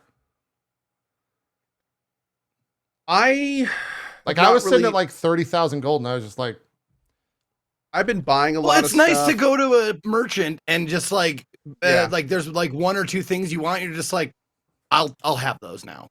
yeah. Yeah. You know, because like 3 hours of looting will get you one decent magic item. Here's the eternal problem about this is not just this game. This is CRPGs in general. Yeah. And that is you want to give the player as much freedom and as much loot as possible. But at the same time, you have to balance the best play experience around not looting every single effing thing that isn't nailed down. Right. So like what I really like is when CRPGs a lot of times like have a lot of interesting, maybe just fun items, or like, like the having a lot of money on you, you come up to a point where it's like, hey, I need 5K gold for this thing, and it's great to be able to be like, yeah, here you go, sure, let's do it, and stuff like that. But in the same vein, it's very, very tough when your games are giant, like CRPGs generally are. They have as much stuff to loot and do, making that meaningful while also making it meaningful to not play that. Yeah. So True. It's almost inevitable for a looter's play style, if you will, to end up with significantly more gold than you will need by the end of the game. The argument there is that if you were able to spend all of it, then the people that don't play that way would be screwed out of a lot of potentially really good things. So, it's a tough nut to crack for a game dev to do that properly. Yeah, I get that. And also, for those of you saying like just steal it, like you could totally do Well, that. duh. Yeah. I never just did. steal it, dude. Like maybe I'm not playing that kind of fucking character. Okay. Maybe I never Same stole thing. from I a don't vendor. do any pickpocketing in the game. Yeah. The thing, like, if I'm a save scummer, as everybody knows, that's what I do. Save scumming plus pickpocketing, that's a line for me personally. Yeah. That's a line, because that's, I mean, even just looting, like I said, you're gonna have so many more resources than you need anyway. You throw save scum pickpocketing into that as well. That's how you break a game easily. The whole point of pickpocketing is that it's a risk versus reward. So if you break that, then it's I'll steal as much as I want from the overworld. Don't get me wrong, but I'm not going to reach into people's pockets. That's I mean, considering you can steal all the gold off vendors and stuff, it gets a little ridiculous. It can be pretty fun. It is fun to steal from people that potentially might fight you, and then they go to draw their weapon. They don't have a weapon. That's fun. That kind of stuff. And for the record, by the way, let me. There's people in chat. I've started people in chat like, I disagree with what Co said, dude. This is a very gray area. Everyone has their own lines. That's my personal line. I'm not saying that needs to be your line. If you save some pickpocket, more power to you. Yeah. Like, I love thinking there's people that save scum harder than I do. Trust me, that's fantastic. Dude, people. But, how many saves are you up to? What's your quick save count? Over 2,000. I ended the game with 3,500. And I wasn't quick saving. I just loved walking 5 feet and hitting F5. Like I'm the perpetual F5er. And so anytime that like I do anything, go anywhere, touch anything, loot anything, F5. I'll start the fucking game and hit F5. They do make it easy for you.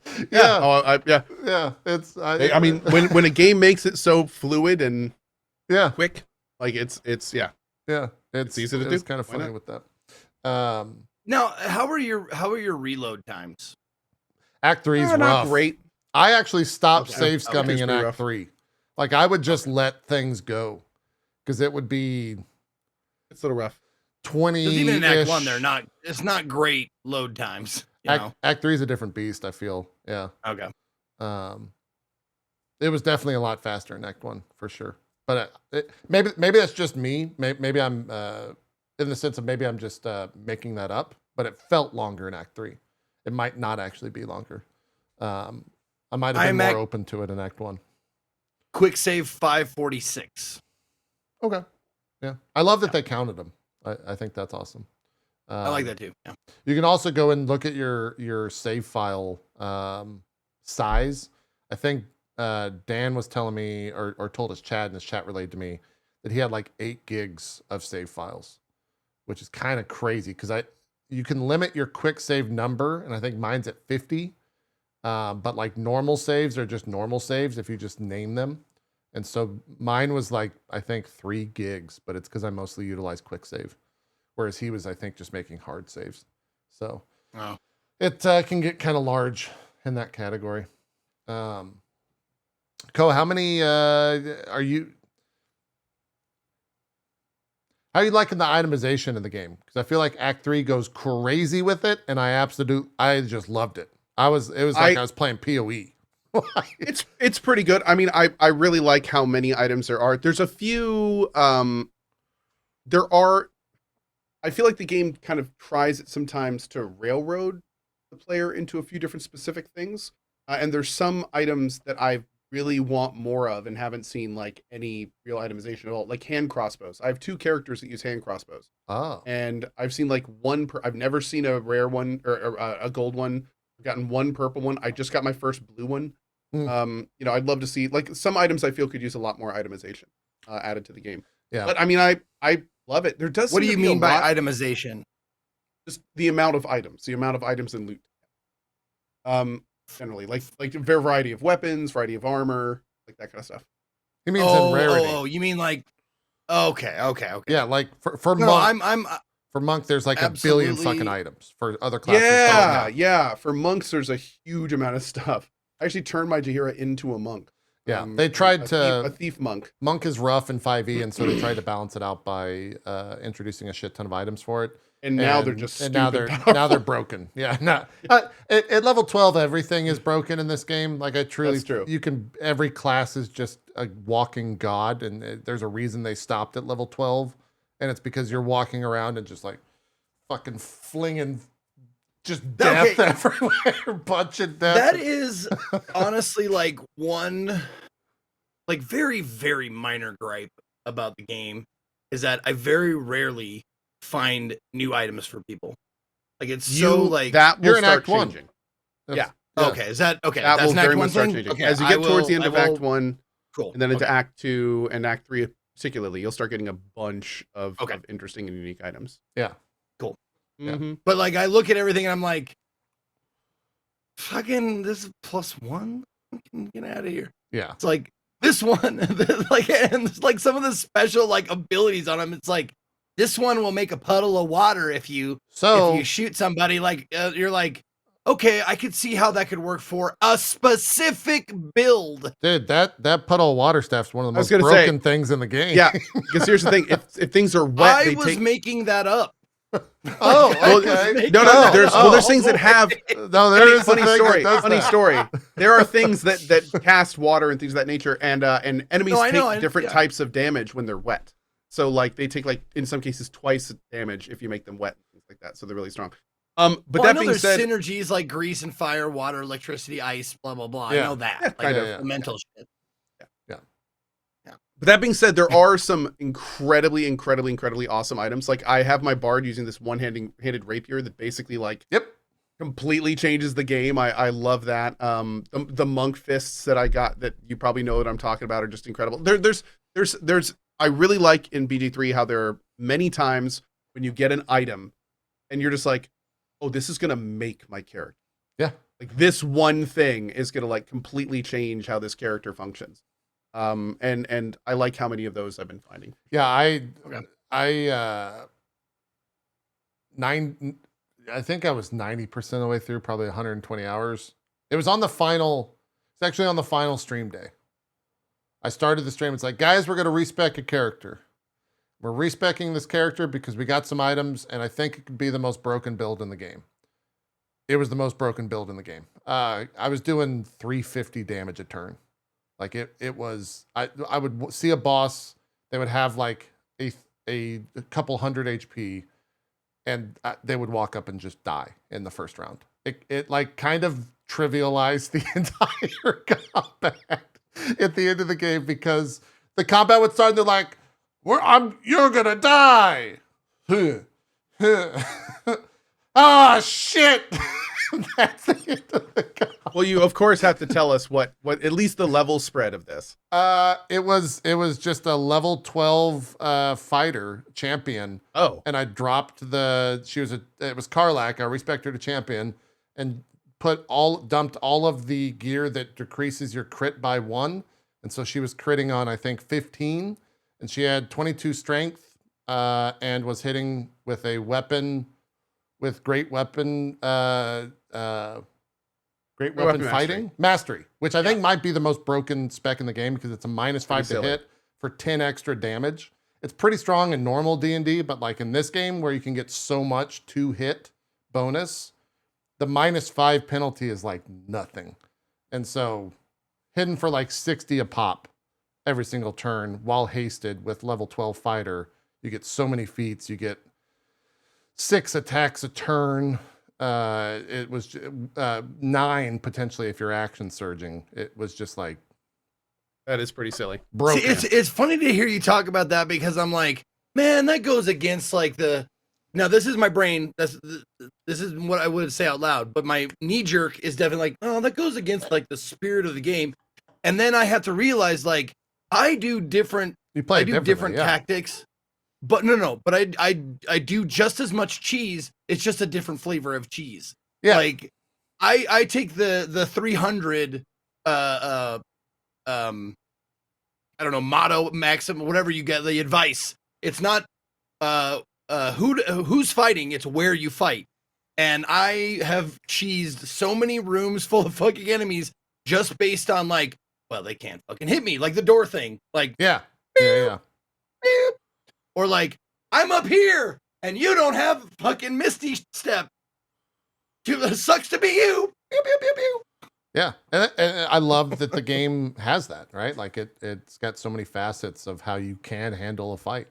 You can just kind of like blunt force beat the fuck out of someone, or you could do what you did with the door. You can use magic spells to like mess with the environment. You can put water at the feet of everyone and drop some lightning spells on them, and it'll just like do insane amount. Like there's a level 6 spell in the game.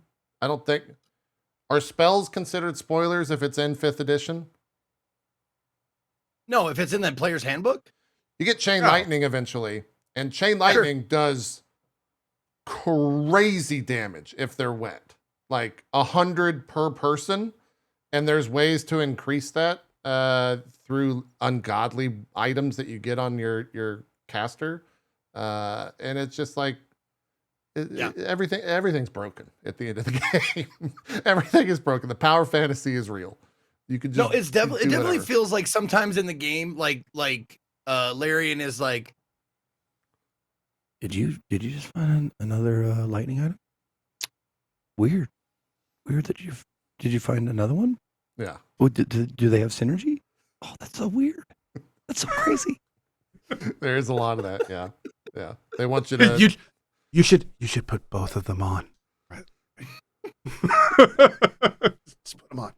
Yeah. You should go respec your like, no, my wizard likes fire. I don't want to do that. It's like I had a whole ice set at one point and started getting so right angry here. when I started finding like all this other stuff, and because you had to just made it respec. so much better. Yeah. Yeah. Oh man. What? Here's a negative because we have. Am I going to rename my squad the Wet Bandits? Nice. Here's a negative that I have about the game. Druids suck.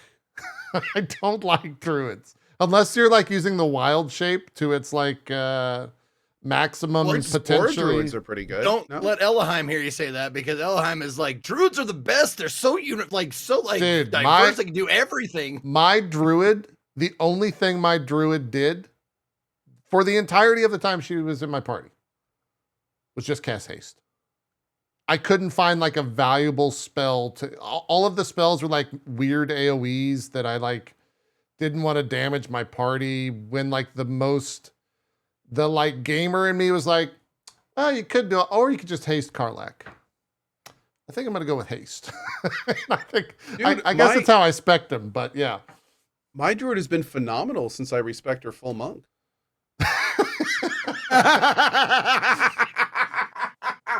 Wait, did you make a fucking Kung Fu Panda? Is that what you made? Might have. Yeah. I Druid just feels real rough in that. I haven't played Bard yet. I think Paladin might be the most broken character in the game, class-wise. Bard is so much fun. Bard seems very awesome. good, yeah. Paladin, I think, So is the good. most broken.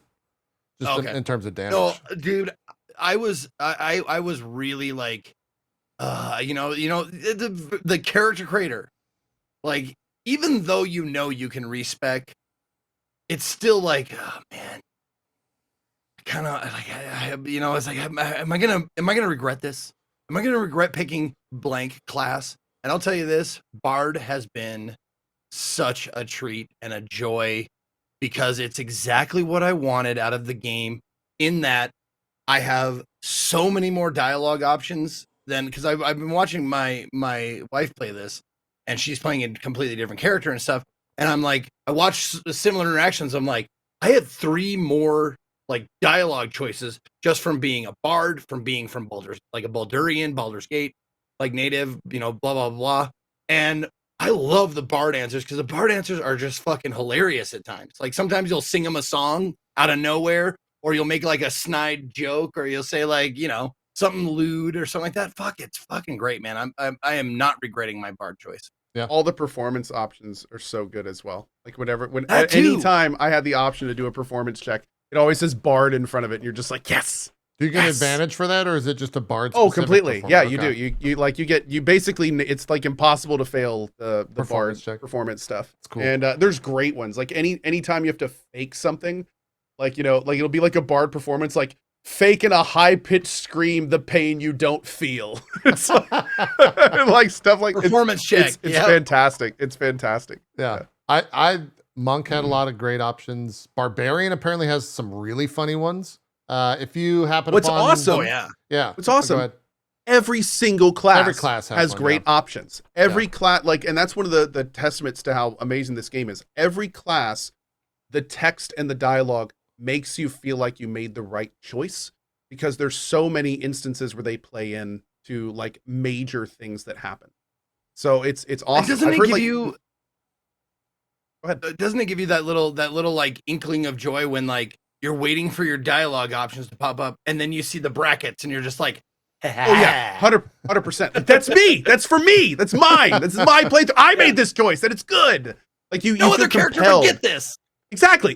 You feel compelled to select those every time you see them. Like, even if it's not the option you want to take, you're like, yeah, but that one's, I mean, that's what I would say. Like, I gotta hit that one. I like read the first one, then I see the bracket, I'm like, I'm not gonna read the other ones. I'm just gonna go with that one. Yeah. Yeah. It happened to me many, many times. Yeah. Yep. How many of the 100%. decisions, and Zeke, this might not be much for you, or it might be a lot. Yeah. How many of the dialogue decisions have just like stopped the flow and made you just go back and like, I don't know. Lean what- back. I Yep. don't know Nope. what. I guess I've had 3, but maybe let's quick save and let's try 4. Dude. I Oh, do. Tons. Yeah. It's just anytime I feel my head or my hand going up to my forehead, like in a pain, like what do I do? Like before I get there, I go F5. Yeah. And that's A a great call big letting reason us why save it's in taking me so dialogue. long. Like just like people, I saw a lot of people like 70 hours lol act 1 lol, like, but you don't understand. Like this is me going, all right, deception, letting the entire thing play out, reload, persuasion, letting the entire thing So you're play choosing out. which way. Okay. Reload, bard, you know. Spoken like a true save scummer, Zeke. I'm so proud of you. Yeah. There's Dude, there's I'll saves save coming scum the for shit combat, out but of there's also saves coming dialogue. for dialogue. Yeah. I Oh, love. dude. Oh, Explore- absolutely. A synonym for save scumming is exploring your options. Yeah. Like seeing your whole deck of cards and then choosing which one fits your character, which one fits the best, which one you like the most. Like, absolutely, man. No, And there have after been talking to decisions- Sven, it's still like, no matter what you do, no matter how many times you save scum, no matter what, you're still like, there's options I'm not seeing. Oh, I know there is. I'd have to play the game completely differently if I wanted to see all the options for this one character. Yeah. Cool. What were you gonna say? I was going to say, I have a standing desk and I try to stand a few hours a day. And there have been numerous decisions that have made me like walk away from my desk where I've just had to be like, okay, nope. Like, hold on. Nope. Like, dude, I had to admit, like, there was a point today where like, I didn't like any of the options. They were all bad options. Even the narrator before the choice was like, you're going to have to make a tough decision here. They know. It's just like, 100%. damn it, Amelia. Yeah. Oh, like, That's as having finished it. I do not understand. Like they must have literally made a deal with a devil to have the writing from start to finish be at the level that it was. Like I don't know how they did that. From the dialogue to just everything, like it's phenomenal. I cannot think of any other thing to compare it to in terms of that length. I guess there's probably books out there that people could compare it to, but It was Adam Smith was the lead writer. He led the team. it's of writing. crazy. And, yeah, that is a name that I know that many people will be following moving forward. Dude, for sure. like Yep. I've never had a game where I didn't have something happen and think like, oh, that was kind of cheesy, or oh, that was kind of silly. Like the entire time I'm just like, fuck, man, that was like such a beautifully well written, awesome like someone's pouring their heart out to me in a cutscene. I'm just like, this is remarkable. Like, what the fuck is going on? This is remarkable. I just, it's incredible. I can't like be hyperbolic enough about how good the writing is from just start to finish. There wasn't a low point at all. It was always incredible. And I don't know it's the actually game where really it's like that. It's fantastic, and it's D&D. Like it's not. It doesn't stray from the heart of what D&D is. So there's some goofy shit. Some, magic plays a part. So it's like there's going to be some weird shit that happens, and it's great. But I had a question for you guys. How many times, like, did you ever, and if so, how many times did you choke up during Baldur's Gate? Couple times for me so far. Yeah, I would say trying to see if it's double digits. It's probably double digits for me, like low double digits in the teens. It's like I'm still in Act 1, so I'm not blah blah blah. But like I would say 3, maybe 4 times already. And fuck it, it's always animals, man. Yeah, they dude. Yeah, they God damn. They definitely pull at your heartstrings like, for that. Like, and they're happy, and you're just like, oh, of course, everything is great for that. And just like, I'm sitting there, just playing the game. Yeah. I didn't get to experience that one character's side quest, and I know what happens, and so I feel like that would be you might have experienced the character that I'm talking about. It seems like that is a incredible moment that I feel like I missed out on. That was a big one. Yeah. I watched, I can actually watch other streams now without fear of getting spoiled. I was watching Stripping because he's doing a full co-op playthrough with 3 other folks. They went to a specific scene and they did something in Act 1 that I did the complete opposite of, and I have not seen someone do. And the path that a companion takes to where they were, and a path that the companion that took in my game to where they were, could not have been different.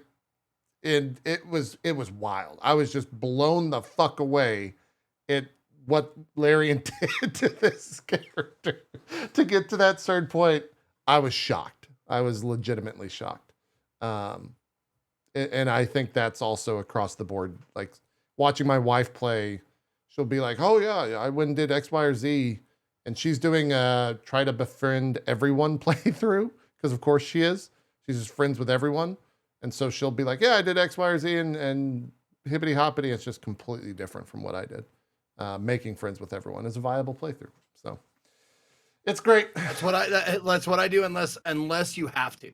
Yeah. There are certain things you have to do, have to kill, have to blah blah blah. But like I love having high charisma character. Like every like encampment of bad guys, I've come up and been like, hey, friends, and like, yep, friends. And I'm like, okay, I'm just walking, I'll just walk around. Where's the bathroom? Up this way? Okay, I'm gonna walk over here. Yeah. It's been fun. And then you turn it into the Dark Urge playthroughs, and it's just like a different atmosphere. Like everything's a little more psychotic and people are a little bit more volatile. So it's been cool. I think that's kind of it. What do you have? You're almost done, right? Like you are. I have. Can you talk about it without spoiling it so I can understand, or just tell me? I guess I have at least 10 hours left. I would say at the rate that I'm going, I would say that I have one more major.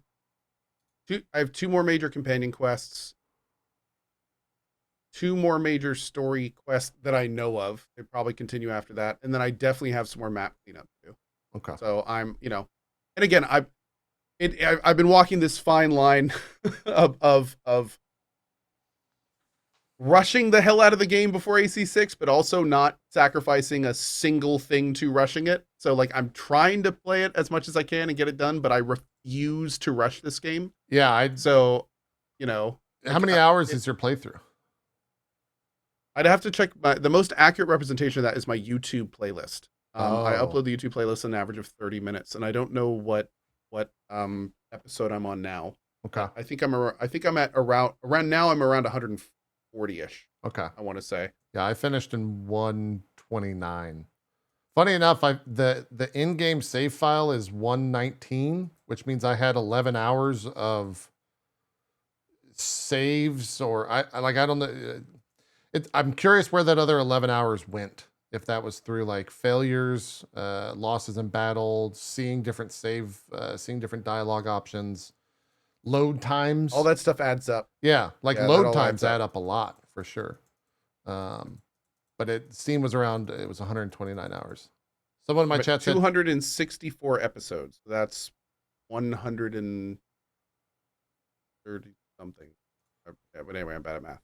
128? No, that's not right. Okay. Anyway. Seems about right. Zeke will probably finish in the 200s, I would think. I wouldn't doubt it. Yeah. Took me 200 to do Persona 5. Right. Yeah. Yeah. Are you Takes me a long time to do anything. This is a weird question, and it might be absolute heresy. Are Steam Decks allowed at Burning Man? They're allowed on the fucking drive.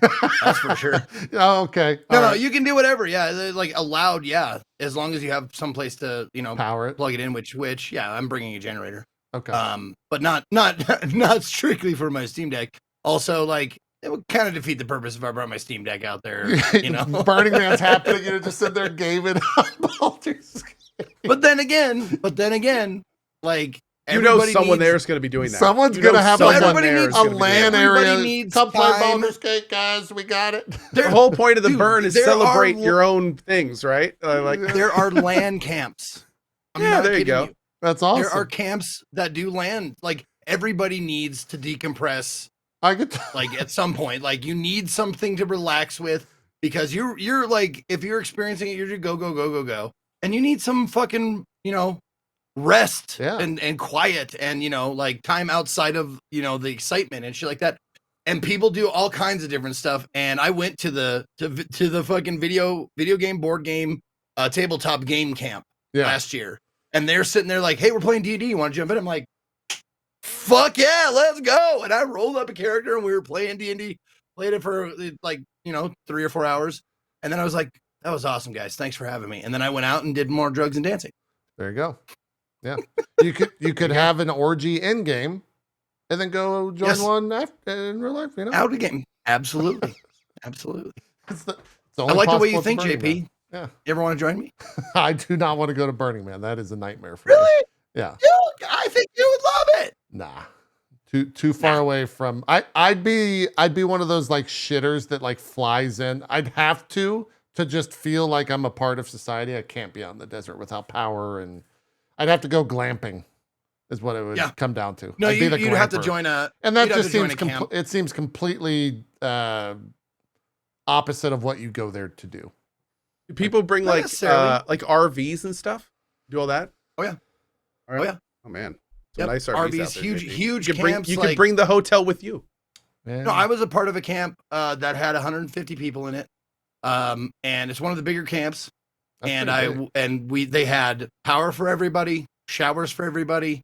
They made dinner for everybody every night, and Yeah. Oh, wait, what? So it was way less roughing it than I did my first 2 years. But then again, like it was also very clicky, you know? It's you get like you get that many people in a group and it's like not everybody's gonna know everybody and that kind of shit. Like whereas the first camp I went to was like maybe 15 people and I knew everybody, knew every single person in the camp. So, you know, depends on what you want to do. But yes, they have like billionaires go out there with their highly air conditioned like RV stack, like all the things. And like it's like a fucking gated community of like glampers that don't want to like mingle with everybody and that kind of shit. It's like, hey, listen, that's not how I would suggest doing it, but fuck it.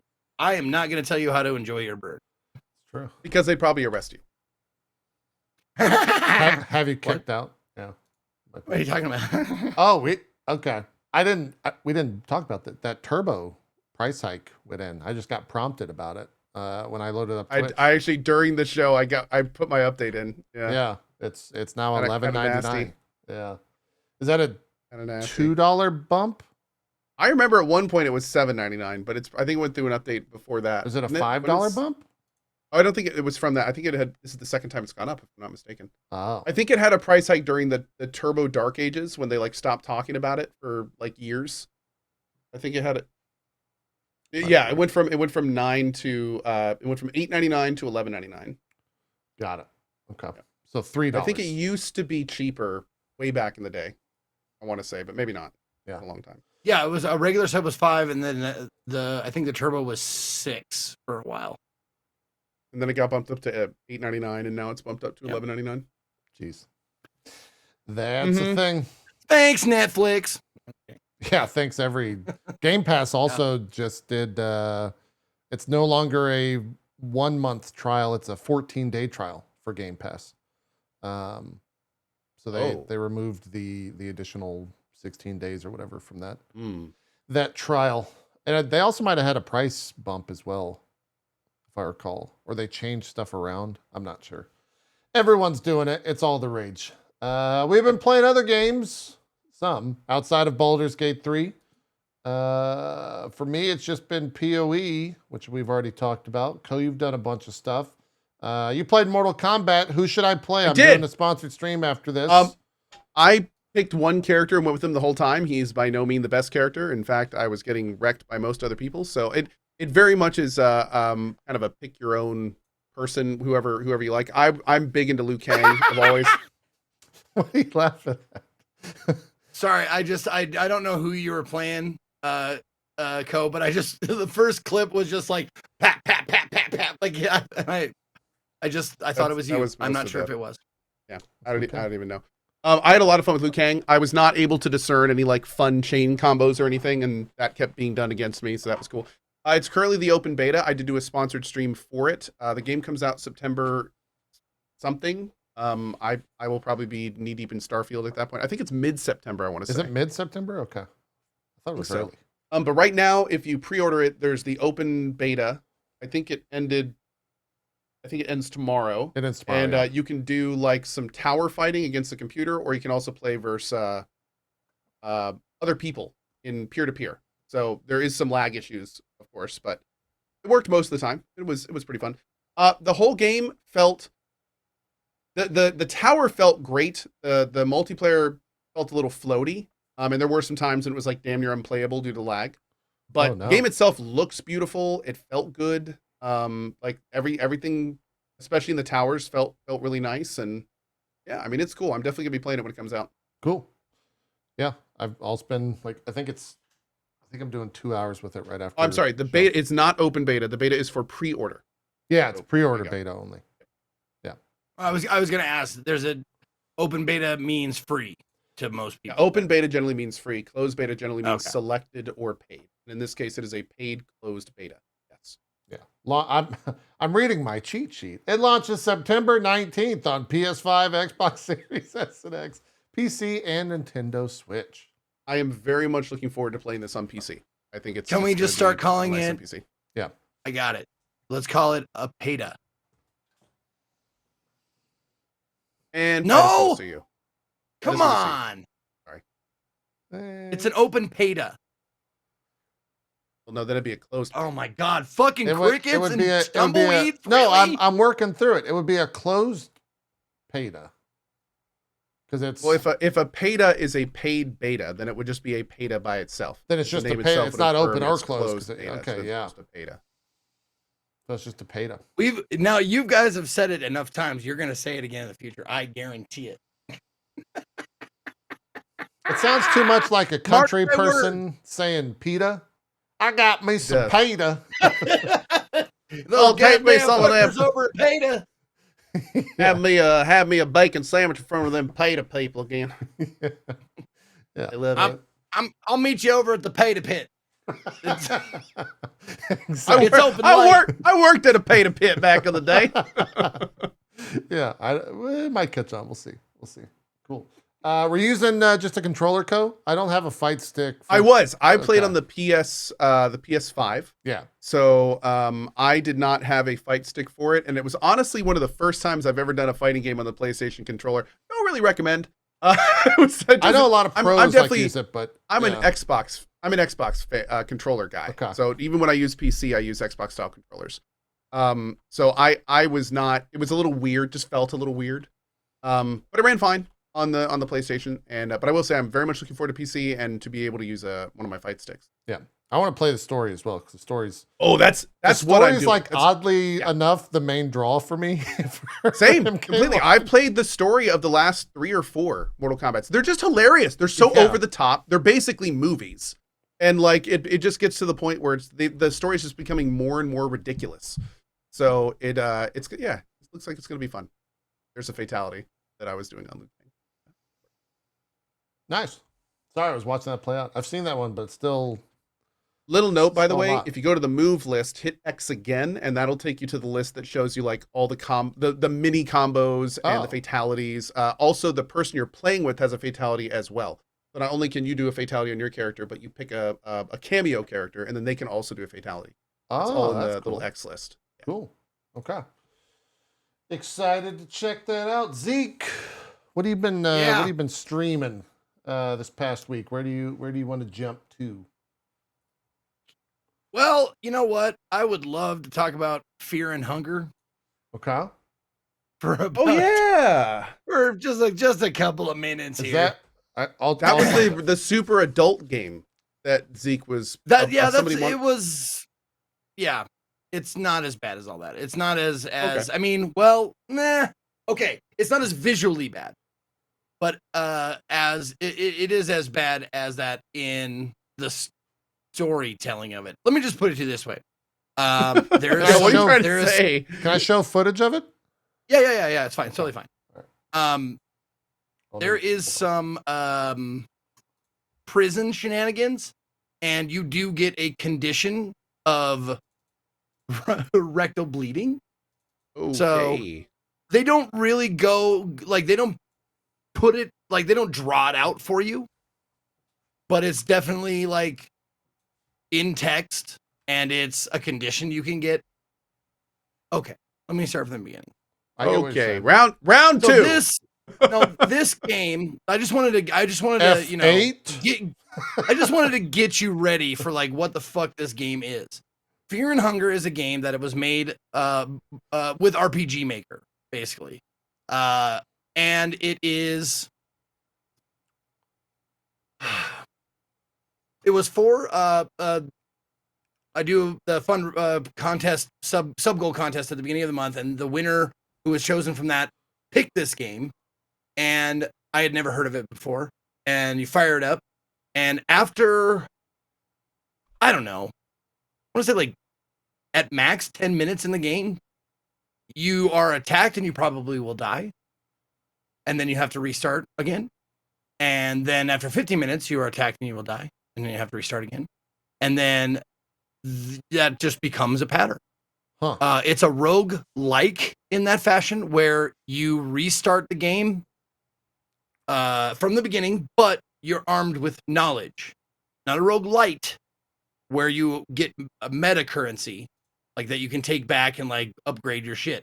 No, you go back, you die and come back to the game with knowledge, and that's it. That's a roguelike. It is So one did of the you- most brutally difficult. Go ahead. All that stuff I'm seeing on the screen right now, did you loot all that Yes. in one playthrough? Yes. And you would have to do You- all that again if you died? Yes. Hmm. Oh, that's the game. That's the game. If you want a game, it is one of the most brutally difficult games. Oh, there are And saves. Yes, you okay. We'll get there. I don't know what that means. I don't know what that sound you just made is, but that was great. We'll get there. So you it's one of the most brutally difficult games that I've ever played, and I don't even want to use the word difficult. I stopped using the word difficult and started using a word that I don't normally use, which is unfair. It is unfair to the player. You get the distinct impression that whoever made this game hates you for playing it. It's like they have whoever the dev of this had a grudge against people who like video games, and said, "I'm going to make a game that is a big middle finger to anyone who plays video games." And like if you get like to a certain if you beat the game or whatever, it probably like gives you a handshake and a kick in the balls or something. Like that's your reward. But as far as saving goes, yes, there are saves. But guess what? It's a coin flip. And I'm not even kidding. It's an if it'll actual load? coin flip. If No, it it's a coin saves? flip on whether you save or get attacked by a monster. So if you go for like 20 minutes progress and you're collecting everything and all this kind of stuff, and you see a save bed, you flip a coin. 50% of the time, it allows you to save, no problem. The other 50% of the time, you get attacked, you get captured, you get maimed, you get prison sexed. Oh, here it is right here, huh? Yes. See? He walks away. I noped out. I went, nope. But like, and I'm not even kidding you. If you miss your coin flip, you can you'll appear somewhere missing your legs. And you will crawl around missing your legs if you want to. And eventually some of them, you crawl around so much with a guy, like an enemy comes up and starts bashing your head or whatever, but it doesn't kill you. He just, and it just makes you slower and stuff. Eventually a dialogue box comes up and goes, "Stop breathing?" ? Yeah, stop breathing ? And it's like, yes, or keep fighting or whatever. It is terrible. Now, that's one thing you can find. They are limited and finite supply, but you can find lucky coins, which basically give you advantage. You flip 2, but they are finite. You don't get unlimited amount of those. So if you want to save, it's a good idea to bring a lucky coin with you, so to make sure you have a better chance. It does not guarantee you will get a save. If you pick heads, it'll flip up 2 tails, and you're fucked. Can you win the fight? Yes, you can. You can? Yes, you can. But the very first enemies, and there's difficulty settings. I shit you not. I was on the easiest one or the lowest one. You can go even harder than that. But like the first few fights I was on, I was like, all right, first enemy I'm fighting, it's like a dog, like a rabid wolf or something. And I'm like, ha! And I hit it. And then it goes, ha! And it hits me back. Half of my health is gone. I'm like, this is the first enemy? It's taking half of my HP per hit. Now, granted, if they can miss, so can you, obviously. But you have to you have to run away from pretty much everything until you have semi-decent gear. And then even then, you have to, this is a JRPG, but a limb system. Meaning you can hit their hand, you can hit their leg, you can hit their giant armored penis. They call it a stinger, but it's a penis. it's a very, very strange game. But you hit the limbs and stuff like that, and then it makes it easier for you to hit the head. Because if you try and hit their head right away, the miss percentage is really high. So the strategy becomes, all right, I'm going to chop off your arm and your wiener, and then I'm going to go for your head. And that seems to work okay, I guess. So I don't know how to ask this without sounding like I'm shitting on the game. Why do you play this? Because it was a request. No, I'm just saying in general. Why would anyone? Why would one play this? Is it like story interesting? Are there characters interesting? Was it fun exploring? It is. It has. I can understand, like, there is some mystery to the game. Like, you're not quite sure why you're there or what you're doing there, and like little bits and pieces come to you.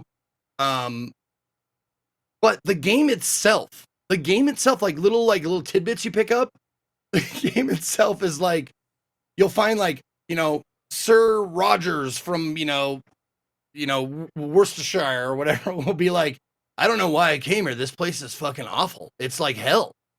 And you're like, yeah, why did I come here? Like, you like agree with the guy. You're like, God damn, this is not worth it.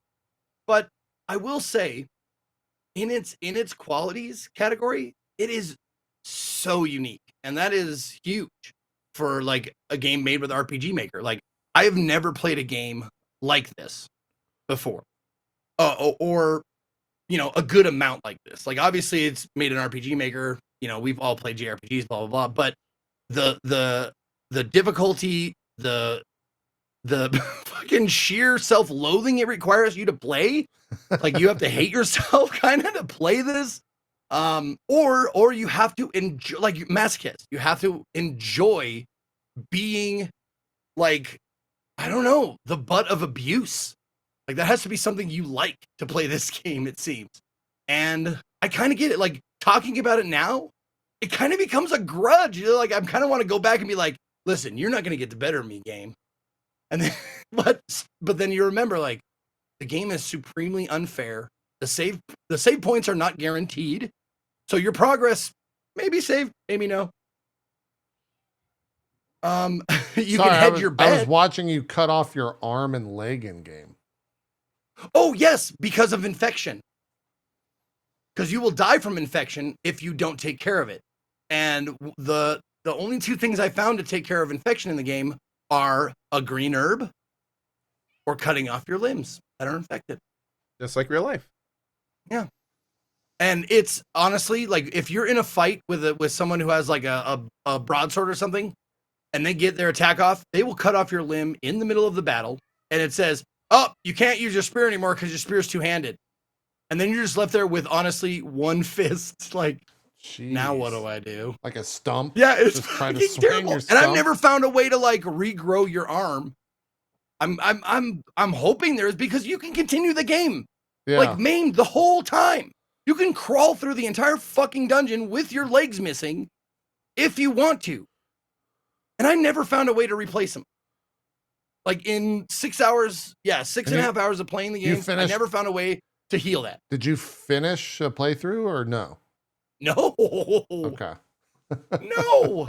I barely got past how like long the does first it, 3 dungeons. How long does it take? What is like an average playthrough? Do you know? Did your chat tell you?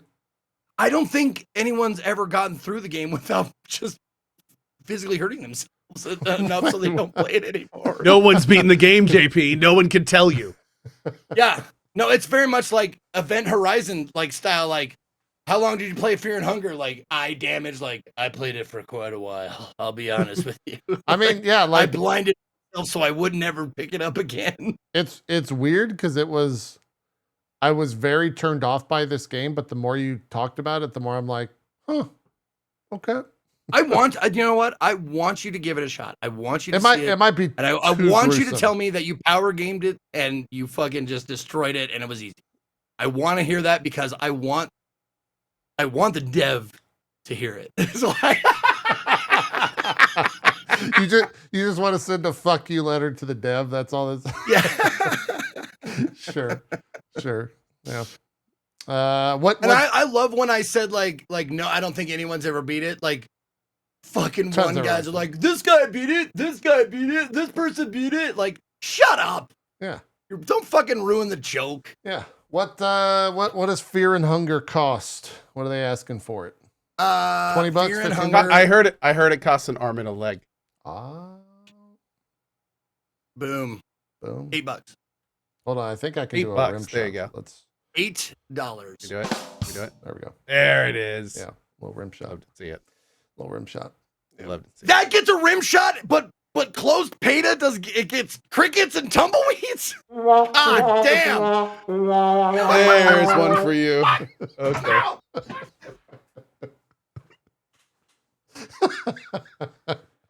Thank you for that. Thank you. Yeah, no problem.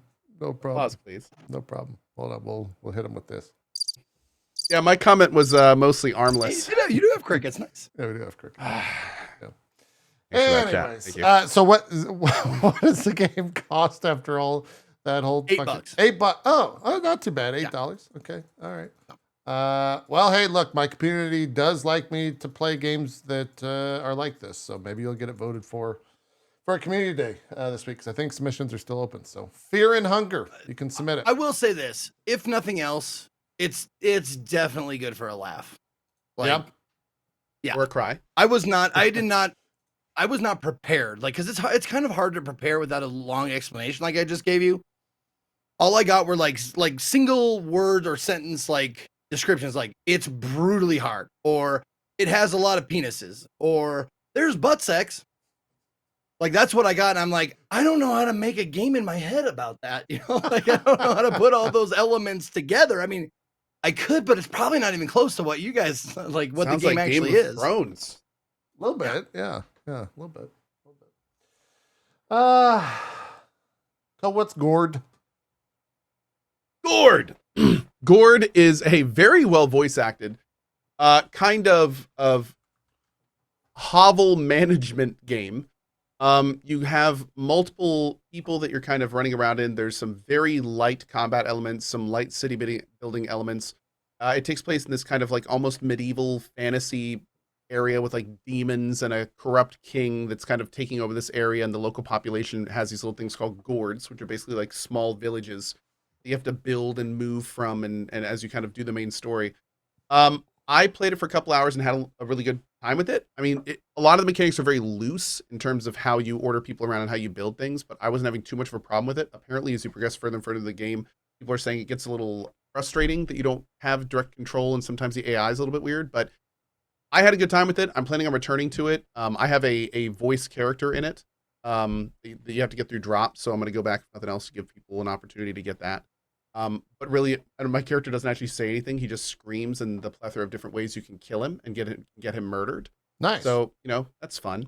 But yeah, I had a good time with it, and it's definitely worth checking out for fans of games that, or for fans of games that have like a lot of kind of community building in it. Like, with small groups of people that have, their own skill sets and perks and things like that. There's also a seemingly pretty solid main story to move through, so that's been the part that kept me playing it for sure. And this is 1.0? Hasn't gone back to it. Because this launched early access. Came out 1.0. It's another Team 17 game. Yeah, so this is, okay. I believe it's 1. Let me verify. I think it's 1. Okay. I think I Strippin's in this as well. Yep, Strippin's in it. There's a lot of content creators. Okay. Yeah, I saw he was doing a sponsored stream for it. And was featured in it. I think it's out. Mm-hmm. It is out. It's 1.0. Cool. Okay. Mm-hmm. Seems like there's a lot of gameplay there. Like it's very gameplay focused. But you said there is a main story, so. Oh yeah, there's absolutely a main story as you kind of meet new characters and move through the world and do that kind of stuff. Mm-hmm. All right. Cool. It's a little dark, I will say. Like, not to spoil it, but in the very first the tutorial area, as you move through it, you get to like this giant demon beast thing, and you're basically given the choice of like trying to fight it, which is absolutely impossible, or feeding it a child. So there's stuff like that in it, just to keep in mind, and apparently it only gets more and more darker. So yeah, more and more dark. Just something to watch out for. Okay, that's a thing that could happen. And then real quick, another sponsored stream he did. I've been. This is. I don't know if it's just because I'm inundated with sponsored streams for it on Twitch, but I see this game talked about a lot. I haven't ever played it. Is Naraka Bladepoint like? How did you feel about it? It's a free-to-play BR. The reason that I ended up doing a sponsor stream for it is because a friend of the channel, Maximilian Dude, has a skin and stuff in it. And I played this game a long time ago, like around the time that I think it came out. I thought it was okay. It was a little clunky, and I didn't really know what I was doing. But when they approached me again, they were like, "Hey, we got this thing going on with Nier, and Max is in it too. Do you want to check it out?" And I was like, "Sure, I'll see how far it's come in the X amount of years that I've played it since." And it felt better in some ways, and it felt the same in some ways. I still feel like it's kind of like a melee focused BR. There's a lot of different melee weapons you can get. There are some range weapons, but the real focus is melee. There's also, it's character and class centric, so you get like a character with abilities and things like that. You can kind of level them up during the fight, getting a lot of passive perks, different weapon types, things of that nature. It is fun, and I did have a good time with it, but at heart, it is kind of just another BR that has like this kind of loose action melee mechanic into it. I definitely, by the time I was done with the sponsor stream, was like, yeah, I got a good feel for that, and I'm gonna go play other games that are a bit more my speed. It didn't really do anything to sell me or bring me back, I should say, because I played the hell out of BRs when they came out, but it didn't really do enough to really kind of want to bring me back to it. Yeah. It's also free to play, which means that it is heavily monetized in a plethora of different ways as well. So, some games they do it kind of a little more behind the scenes, not make it quite as overt. This game is one of those ones that really kind of just puts it all in your face, which generally I'm not. Yeah, and generally not too into that either. So, yeah, I mean, I had a good time playing it. Max's skin looked cool. I played Nier later on. If you look in the VODs, like I basically was just running around as 2B with a giant sword the entire time, which was kind of fun. Second VOD. But yeah, it's free to play. So the best advice I can give is if it looks even slightly interesting to you, check it out. Yeah, I was gonna ask how because I got blasted with the email like you could play as 2B. Is it 2B? 9S. Who all do you? Yep, I was running around as 2B with her giant iconic sword that was floating behind me on my back, which was pretty cool. Like, okay. and I would actually look for that weapon, and like it worked fine. Yeah, it's actually 2B. Are these other players, or is there AI like a tutorial? There are bots, and there is a full tutorial. It kind of moves you through everything. So I think your first few rounds are generally against bots as well. Okay. So, but by the time I was ending, I was definitely playing against other players. I think there may have been bots and other players. I'm not entirely sure. Okay. Yeah. Cool. It's Naraka Blade. Most important question at playing as 2B, was the booty out? Or was the booty it was, well, I mean, it's standard 2B. So, she had her iconic kind of black mini skirt going on. Yeah. Okay. Pretty standard 2B stuff. I found the 2B footage. Zeke, we can, you can judge it. Oh, don't bother. No? Don't bother? You already found it? Oh, no, he had his question was answered, JP. His question was answered. Oh, I see. Wow, I was looking for it. Wait, is this just, that was just another player. There's lots and lots of different skins in the game at this point. So, I mean, there's like each character has multiple different skins that they can do. And so there's a lot of cosmetics. God, the UI is so like, I guess busy is the word. There's a lot happening. Pretty busy AI. Yep. There's a lot of stuff happening on that UI. Yeah. Mm-hmm. There's even more between rounds. Like there's a lot to the game. Yeah, there's a lot going on in that game for sure. Okay, that is Naraka Bladepoint. Zeke, what else you got? What have you been playing? Where do you want to head to next? Let's see. What did I play? I'm trying to think of, like, I played a lot of shit, but I'm trying to think of stuff that you guys would be interested in. I did Indie Day. Obviously I did that yesterday, but there is a cool it's called Unsorted Horror. Can you is that been made a VOD yet? Okay. Yeah. Unsorted Horror is something that I wanted to talk about because first of all, it is free to play. It is absolutely free. You don't have to pay anything. It's a collection of 5 short first-person horror games that revolve around detailed machinery and dread. Now, each of the 5 things take varying amounts, like 10 to 20 minutes tops to play through them. But I just wanted to point it out because like it has a lot of promise to be like something. I hope that it's a one dev, Mike Klubnika. I'm not sure if I'm saying that right, but created these 5 little like short stories, reminding me a little bit of like the different seasons or whatever, the Stephen King book that's like 4 short stories in one. They're very good. They all have a similar kind of retro feel to them. One is like they kind of give you like a mysterious storyline. They don't tell you everything, or like most of the stuff you kind of just have to like feel, like look around and that kind of stuff. But like one, you are maintaining a drill, trying to get out of a place. One, you are taking samples of unknown biological life for, you know, a company that you never see. Like you're sabotaging this place. I don't know how to describe it without spoiling it, but like you're sabotaging this place and you're not sure why, but like they're really cool little vignettes. And it's free. So like if you want to like check it out, I fully recommend it if you're into this, into that kind of stuff. And it's like, man, it's worth it for the price. It says I played like 1.8 hours of it. So like 2 hours I got through the entire thing, but you probably get through it in an hour if you don't like talk to chat or fuck around or whatever. But yeah, it was really cool. I thought it was worth mentioning. So like what? It's free. Yeah. So how are they monetizing it?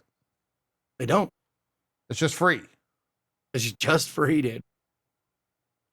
I don't believe you. Yeah, but seriously, but how are they? I don't understand. I understand that it's free, but how are they monetizing it?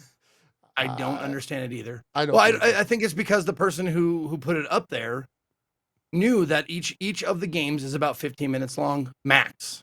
So it's like, you know, if you paid, like I would gladly have paid like $5 for this, but I'm sure the dev was like, yeah, but it's not really much.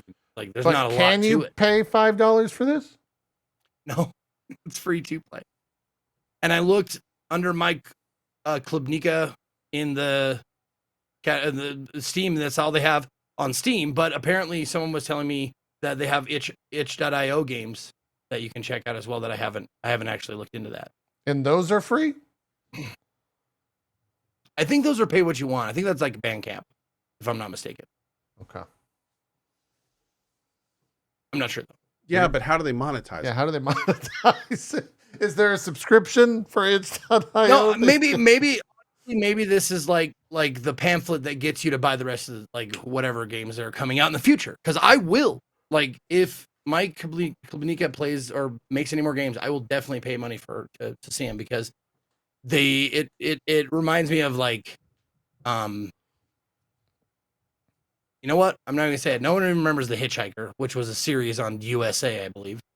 Just like these little vignette horror stories. I remember that. But like they're mysterious. They're not like Tales from the Crypt, which is like a lot of times it's gore and humor and shit like that. This one's more like eerie and like a dread kind of a feeling. So there's a Patreon that you can subscribe to for this? There you go. God damn it. Get this. Some people don't do it. Some people do it for the love of the game, JP.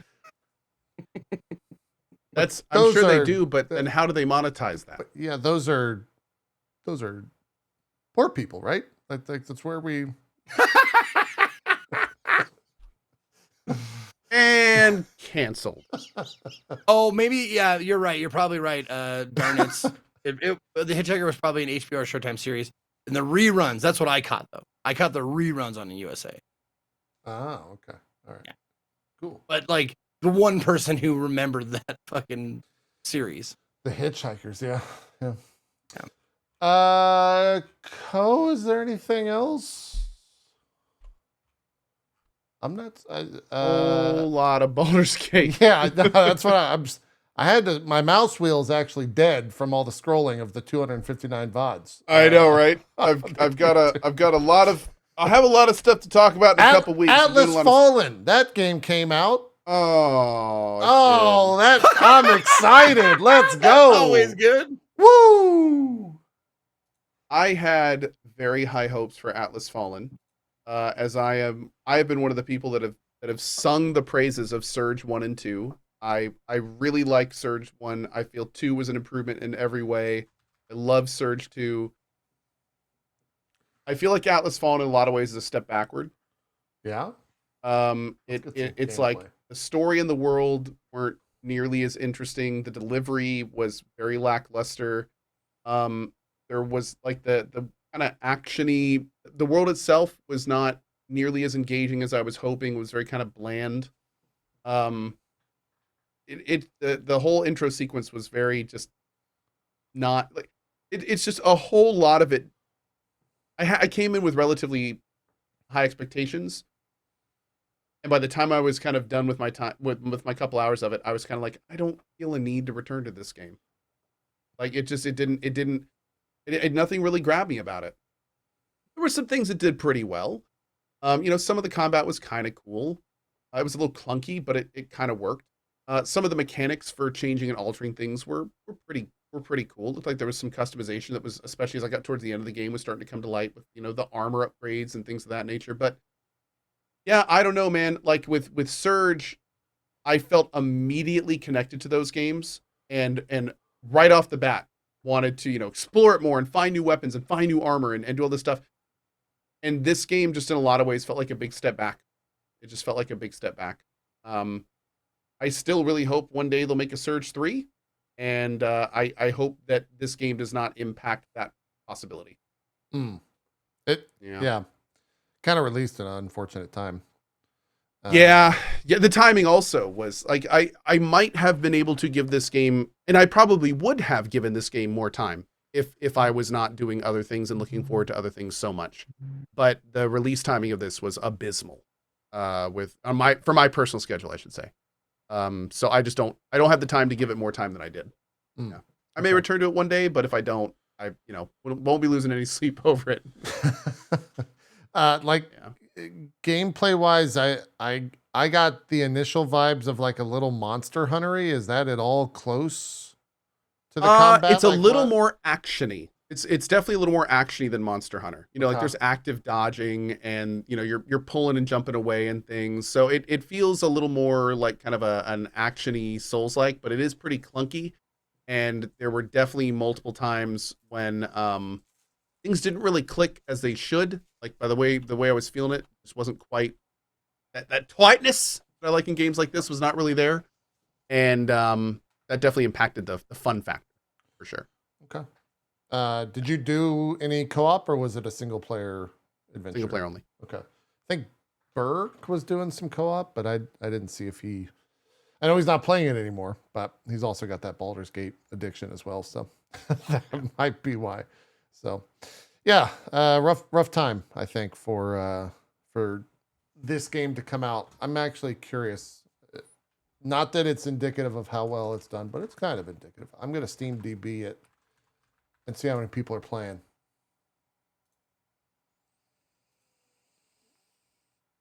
You guys want to guess? 2,300. Oh, wow. 2,500, 2,300. The 24-hour peak is 800. Oof. The current players right now is 669. And the all-time peak is 2679. So that game didn't do great. That's rough. That hurts, man. Yeah. I like Deck 13. Somebody said, "Is this like Forspoken?" I did enjoy this more than I enjoyed my time in Forspoken. There is a chatty sidekick that you wear in this game. Of course the there tangents is. were, of course there is, but it wasn't nearly as annoying. It was just flat and not very good. Instead of like annoying, which was an actual detractor in Forspoken.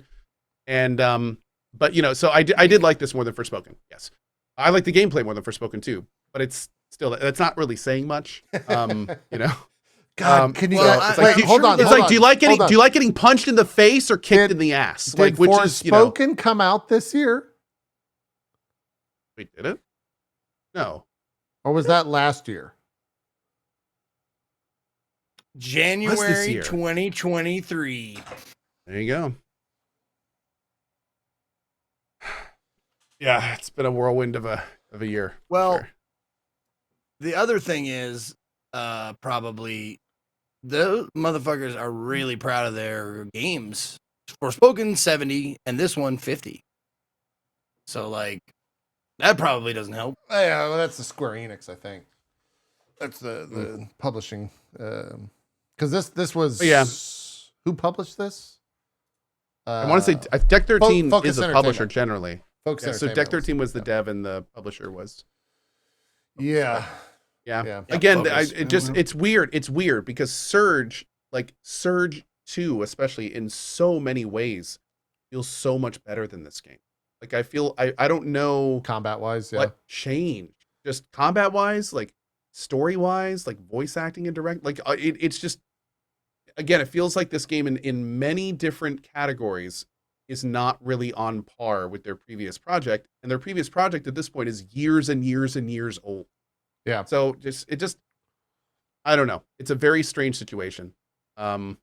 I do very much hope we see a Surge 3 one day, and it's a worthy successor to Surge 2, because I don't think we'll be seeing an Atlas Fallen 2. So Jeez, yeah. we'll see where it goes. Huh. Maybe it had less budget. Maybe, dude. I don't know. Maybe, I don't yeah. know. There's a palpable feeling of a difference. Like it definitely, something's different. Something's different. less to do about this game in particular, but me bringing up, and I see a lot of content creators do this, and I see a lot of people do this. Being able to bring up the Steam numbers has become kind of a big trend to like judge a game recently. Do you guys like that? How do you feel about that? I think it's very interesting to know who is the amount of people that are actively playing a game. Yes. I don't think that it should necessarily be an end-all be-all metric, kind of like reviews in general. And I think a lot of times, especially for games that, where, the whole campaign is 10 hours, it doesn't really help checking the numbers weeks and weeks later when everyone's already done with it. Right. I think the peak number's interesting. I think the fact that there was not more than 2,600 people playing it at one time on the day of release, I think speaks very highly to the time and the marketing behind the game. That's a big important number. I think you can but this is all post-mortem stuff. I don't think it really necessarily speaks about the game. I think it speaks a lot of times to when they released, how they released. It can speak to how good the game is, but not always. Yeah. There's also been a lot of hidden gems with a lot of low numbers. Great games that just didn't hit it big publicly. So Yeah. I feel like they're context numbers. That's the best way to say it. it's You look at those numbers and then you get the context behind them, and that's what you do. It's like, the they're number not- one way I've seen like both people champion a game. Baldur's Gate 3 is victim's a weird word here, but people are doing this with Baldur's Gate 3 right now, in fact, because it's once again at 800,000 plus people playing it on a Sunday, just like it was last week, which is crazy for week. Sunday apparently is the Baldur's Gate player day. Everyone loves Baldur's Gate on Sunday. All the old folks are not working, so they can play the you game. think it would be I guess. Saturday or something, though. I wonder Yeah. why Sunday. I don't And know. Friday night and stuff like that. Why are those days not big? It's Yeah. weird. And it happens a lot with like live games. Path of Exile. I mean, I did it earlier, mentioning how many people were playing that, and like they didn't hit their all-time high. Blah blah blah. Yeah. It's Well, I mean, it's interesting. a fun being point able to put- have because Yeah, we don't yeah. get to do that, or we haven't been able to do that for so long with console titles because there's no. Steam is such like a center of PC gaming that you can't go to like Xbox.com and be like, oh, how many people are playing this game at this point? I don't think you can, at least. It's also important to mention that Atlas Fallen was on consoles as well. So, that it could have been, I think it was. Yeah, on Xbox, I think. Yeah. Yeah. So, those numbers could have been bigger, but Sure. Yeah. Yeah. I wonder how, like you look at Atlas Fallen and I look at Immortals, of Avum, and those just feel like the same exact game to me. we'll see, man. That I ships mean, in 2 days, I think. I have some hopes for Immortal and some concerns for Immortal. We'll see. Yeah. I'm planning on checking it out. So we'll see how it looks. But there are some good things that it looks like it could be doing well, and there's some things that look kind of generic and standardy. Yeah. So I think the whole magic thing is so like mind-numbingly simplistic. Like, 3 colors of magic, which will you choose? It's like, Oh, is that? Really? I don't know enough about the game. yeah, to, that's like their big thing is like there's 3 colors of magic, and it's like, well, this sounds really boring. Well, you're gonna choose red, right? Obviously. Well, there you go. But it's just like that's what you boil your magic selection down to. Like what ooh, I like this color more. It's just like not even gonna like add some context, like just what color you like. Yeah. They use the kindergarten, otter, I guess.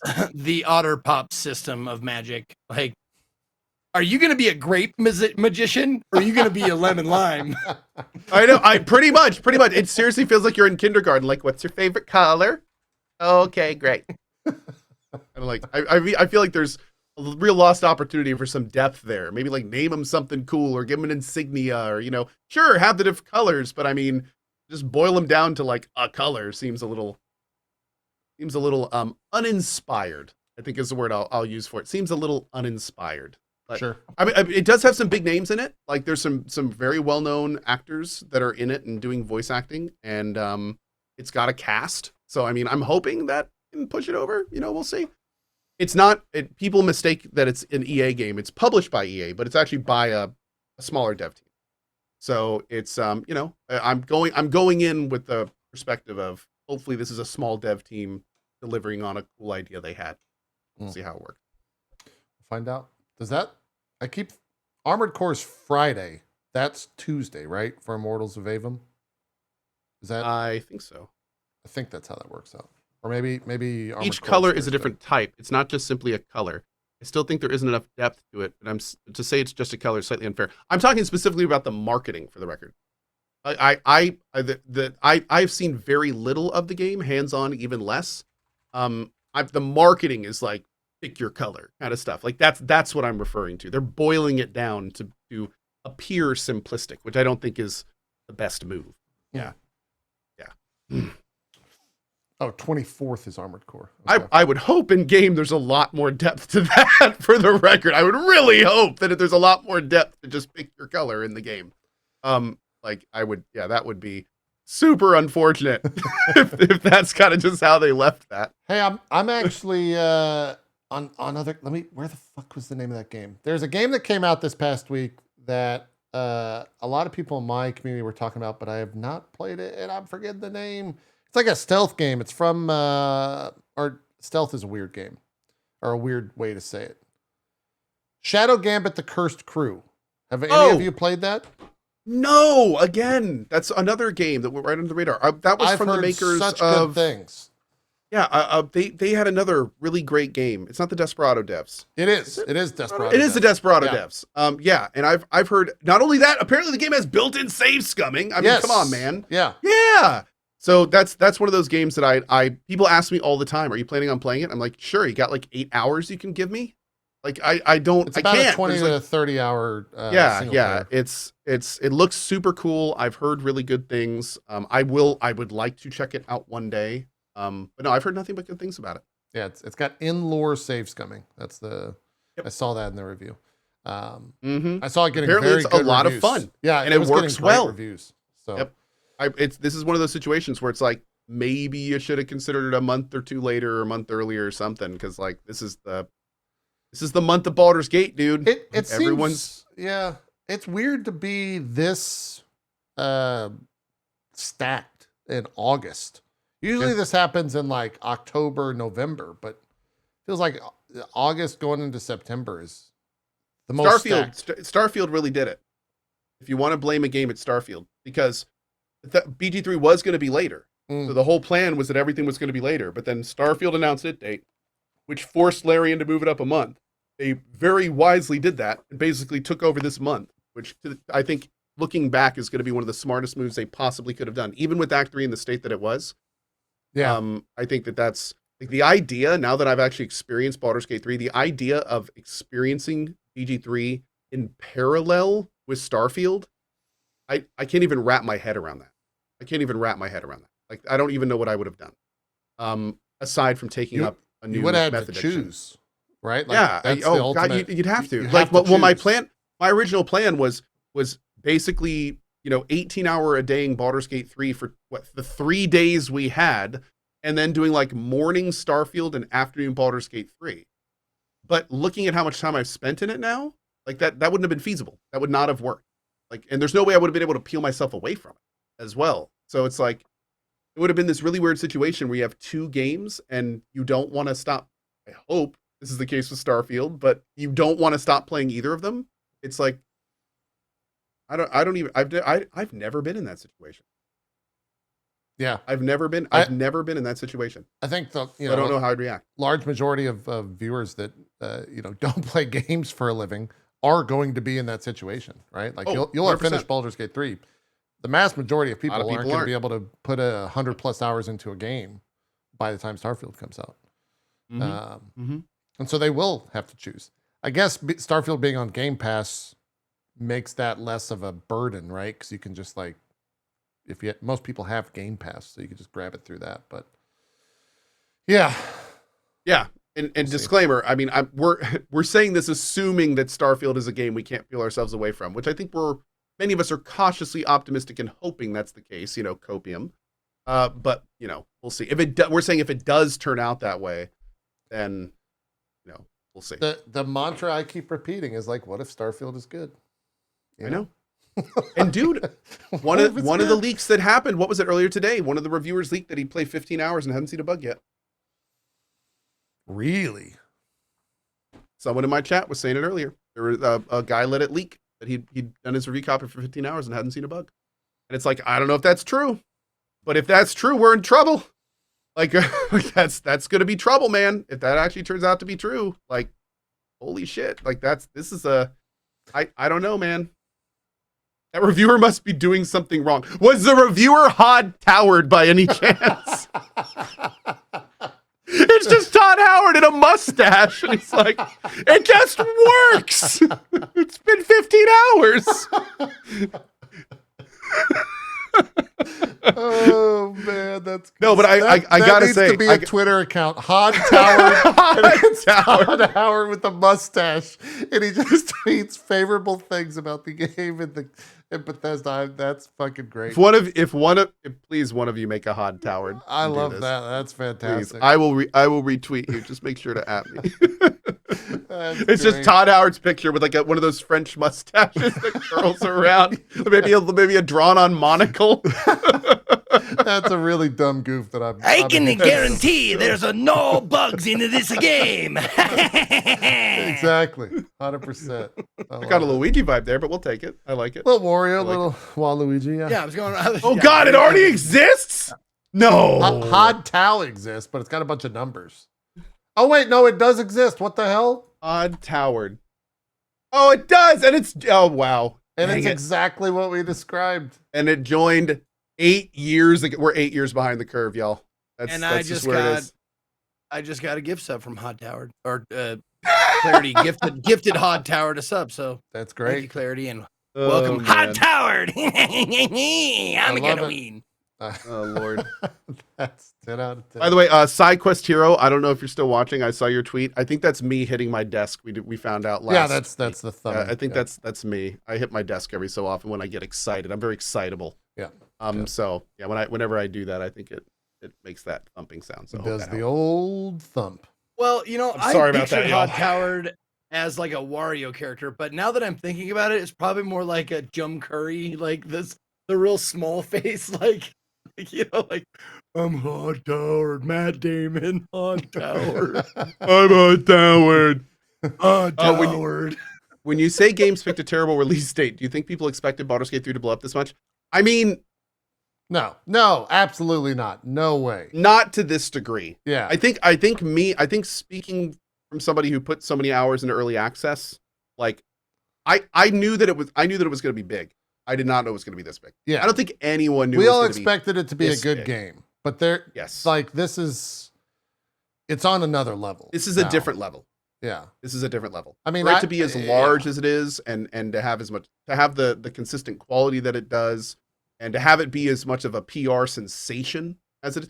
Like I tweeted, I was one of the top streamers on Twitch for the entire first week of August because of Baldur's Gate 3. And if you would have ever told me It's wild. years ago that I would break into that list for one of the first times ever with a CRPG, I would have laughed at it. I would have been like, no, there's no way CRPGs would ever. Not even enough people in the world want to watch those, let alone one be that popular. This to me, everyone's got different. That's Co's like crazy point. My crazy point is, I had the former director of a major esports organization who does not play CRPGs, nor does he play RPGs. He's a COD bro for all intensive purposes. He texted me and said, "Hey, should I play Baldur's Gate 3?" I said, "I don't know, man. Like, it's kind of outside your wheelhouse. I don't know if you're going to enjoy it. Like, maybe you like it."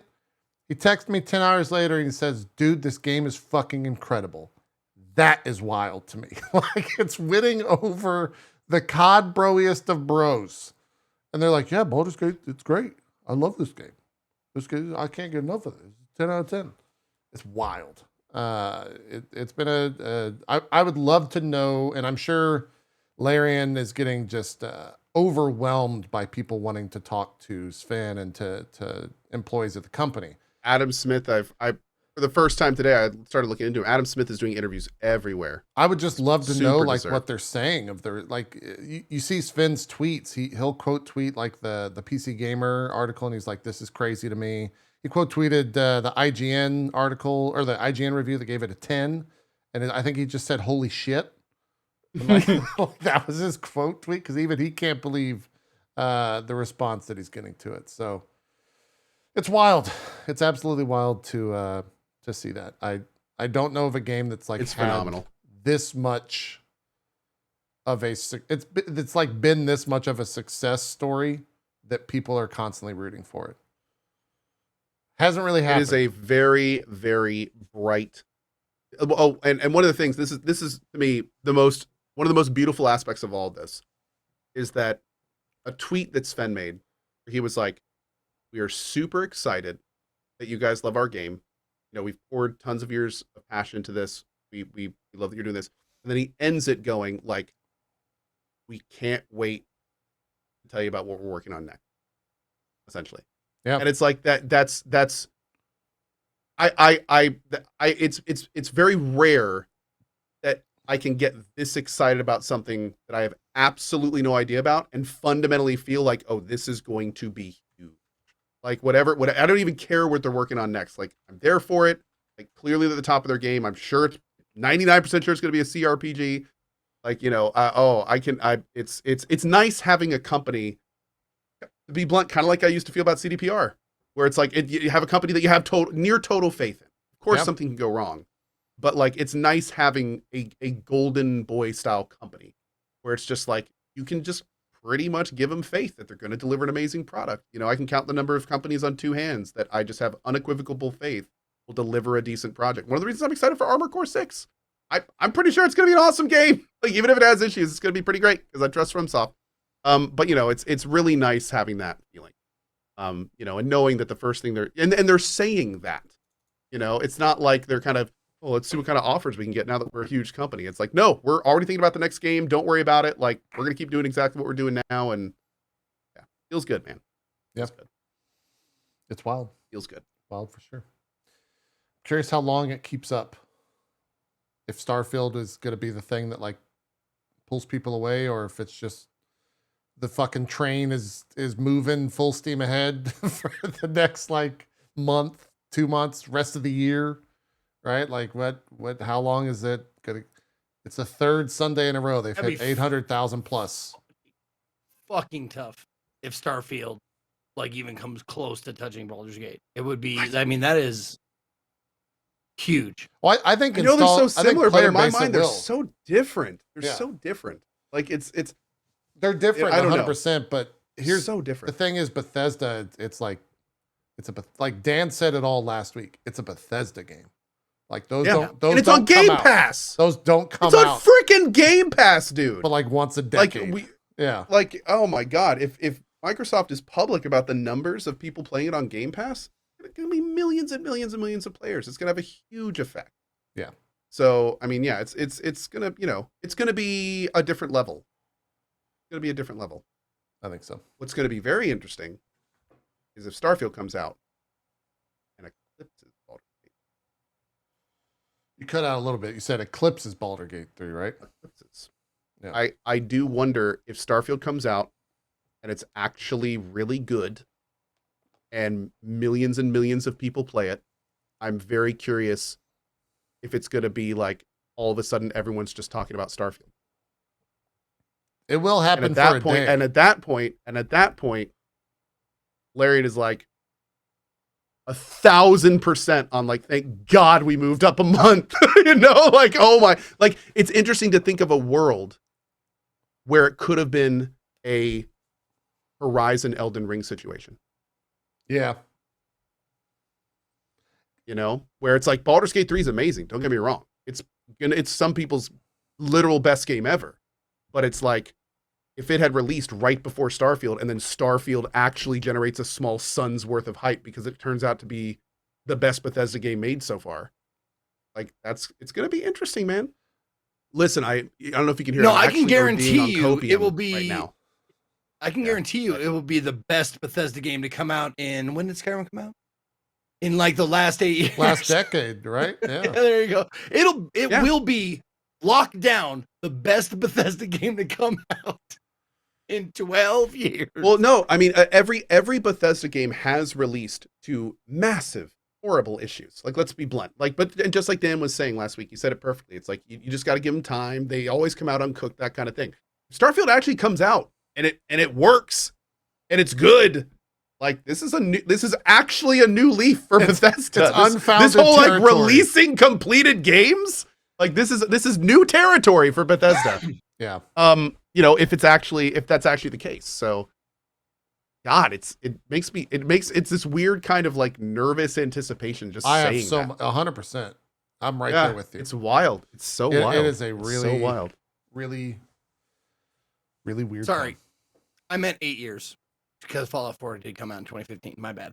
No, So no, it you will meant- it you will meant a 100% be the best Bethesda game to come out in 8 years. Yeah, as a lot of people are saying in chat, Microsoft QA. I mean, that we'll see. We'll see. By the way, just to be clear, for those that didn't get this memo, Redfall I don't know if they turned down or didn't get Microsoft's QA. Oh, really? Starfield got all of Microsoft's QA. So one of the interesting things is it's almost like there's some, this is kind of a heavy word for this, but it's almost like there's some oversight, because this means that Microsoft kind of knows the state of the game before they put it out with their name on it. So I mean, it's you know, maybe there's been rumors that that's the reason it was pushed back, because of, you know, QA. Microsoft basically being like, we're not letting you do this, Bethesda. We know Well- this is your thing, but we're actually going to try to make this game finished before we put it out. So we're going to need to bump it back a while. Yeah. But you know, again, I realize it's all just copium, but It is 100% copium, but it's exciting copium, right? I feel like Code's going to be really disappointed at launch. I can't be. I don't get me wrong. I'm excited and everything, and I have a lot of copium, but my expectations are still very realistic for this game. If it's on par with Fallout 4, I'll be thrilled. Like I love this kind of game. I love these games. Like if I'm kind of expecting a buggy mess, so it's like, you know, Zeke, what are you going to I'm do just when you're in the desert and Starfield comes out and you don't like, are you going to like try to look to see how it's going? Cause you're going to be in the desert for a week. No, I have I'm gonna give you- mods. I pay a mod to parachute in and give me only in the case of like it's a huge flop, everybody is pissed. Like that's only like if it's doing well, I don't care. You don't care? But if Okay. it's doing terribly, like that's the energy I need to be if the like, game is garbage. I'm gonna go dance. Woo! I can't If the game is absolute garbage, then I will meet Zeke at Burning Man and spend a week doing enough drugs to forget everything that Yeah. happened. Like, fair. what's wrong with your friend? He came from Starfield. Oh shit. Okay. Meanwhile, I'm in the Oh, back good. alternating between Soothing smiling and crying. Oh, Jesus. All right. Well, we're over. We need to wrap. I gotta jump into a sponsor stream. Let's call it a show. All right. Zeke is here next week, and then after that he No. will be gone. No, Oh, you're gone. Oh, Zeke No. is not here next week. Sorry. We will yeah. find a maybe get Dan, someone else, Dan Strip. I don't know. I'll figure it out. We will have a show next Sunday. The week after that, we most likely will not have a show, but we'll verify. Yeah. That week. I will not be here. Okay, Co is out on the 3rd then. I am out on the 3rd. I will be playing Starfield. So it'll just be me and maybe no one else, maybe 3 others. I'll figure it out. Anyways, let's do some shout outs. Zeke, what do you got going on? Where can people check you out? What's up, everybody? Thank you guys for watching. My name is Ezekiel the Third. You can find me @ Ezekiel_III on Twitch, Twitter, and YouTube, and Ezekiel the Third, all spelled out, on Instagram, TikTok, and Blue Sky. Yeah, fuck it. God damn you. Ruining the one thing I don't want to go. I'm not going to be posting there. Don't look for posts there, but fuck. God. Anyways, I don't want to think about it. Thank you to CoJP for being my co-host every week. If you want to find me, I broadcast usually every day at 10 a.m. Pacific, but I will be leaving on my last stream will be on the 24th. So Thursday will be my last stream before I go to Burning Man for 2 weeks. I should be back somewhere around the 5th or the 6th. We'll see. And I'll have pictures and stories and all that kind of stuff. If you want to join me, then I'll let you know. But the 24th, though, is going to be a very, very cool day. Because it's going to be me, JP, Strippin, and Gassy Mexican at 3 p.m. EST. It's time to go snow running, baby. Woo! I got my wheel.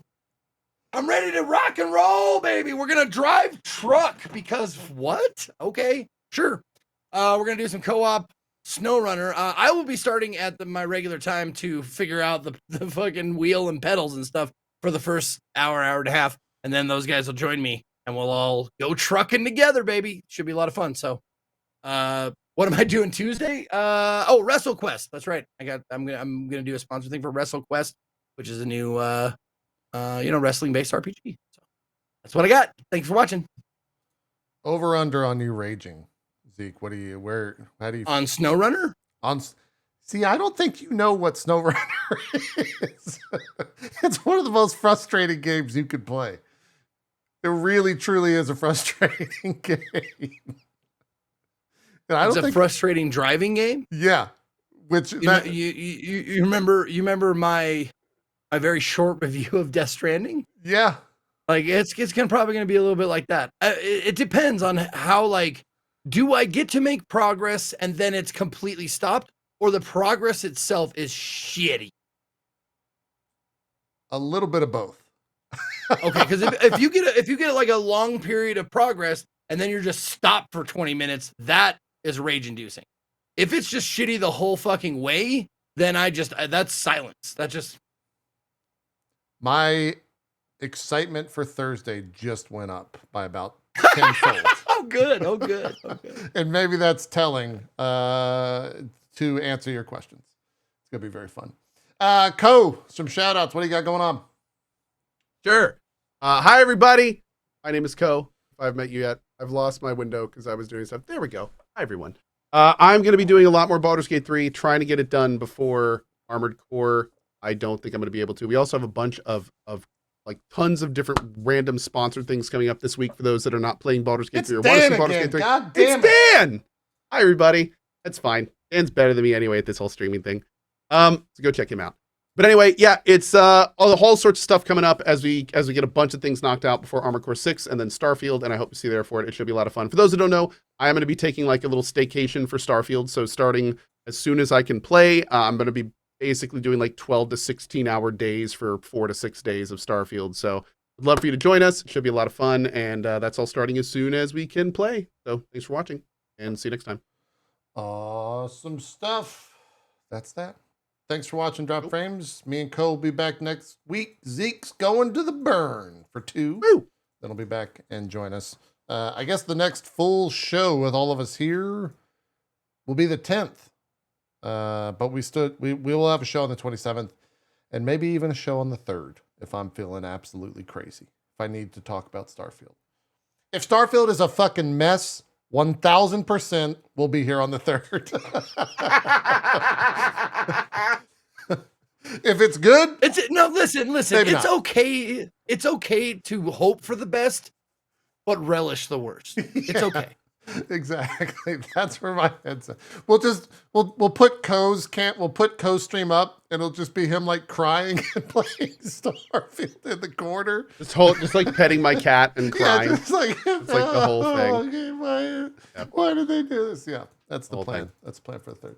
All right. Thanks everyone for watching. We're gonna get out of here. Appreciate you. VOD will be up on YouTube in about real quick. 30, 40 minutes. What's up? I am watching the Gamescom thing at 2 p.m. on Tuesday. Yep. Are both of you as well? I will watch it on Tuesday, yeah. Are you watching it, Zeke? Not as far as I know. Okay. I didn't know if you were doing a drop frames thing for it or not. But yeah, I think I had not planned at least to, but we'll be watching it. Yeah, Okay. I had not planned We'll to do see. a drop frames. But We'll just play it by ear. Yeah, I think we will both be live earlier that day as well. So Cool. it's a long day of rewatching on Tuesday. So, anyways, that's it. Thank you guys. We're out of here. Appreciate y'all. See you next time. Bye bye.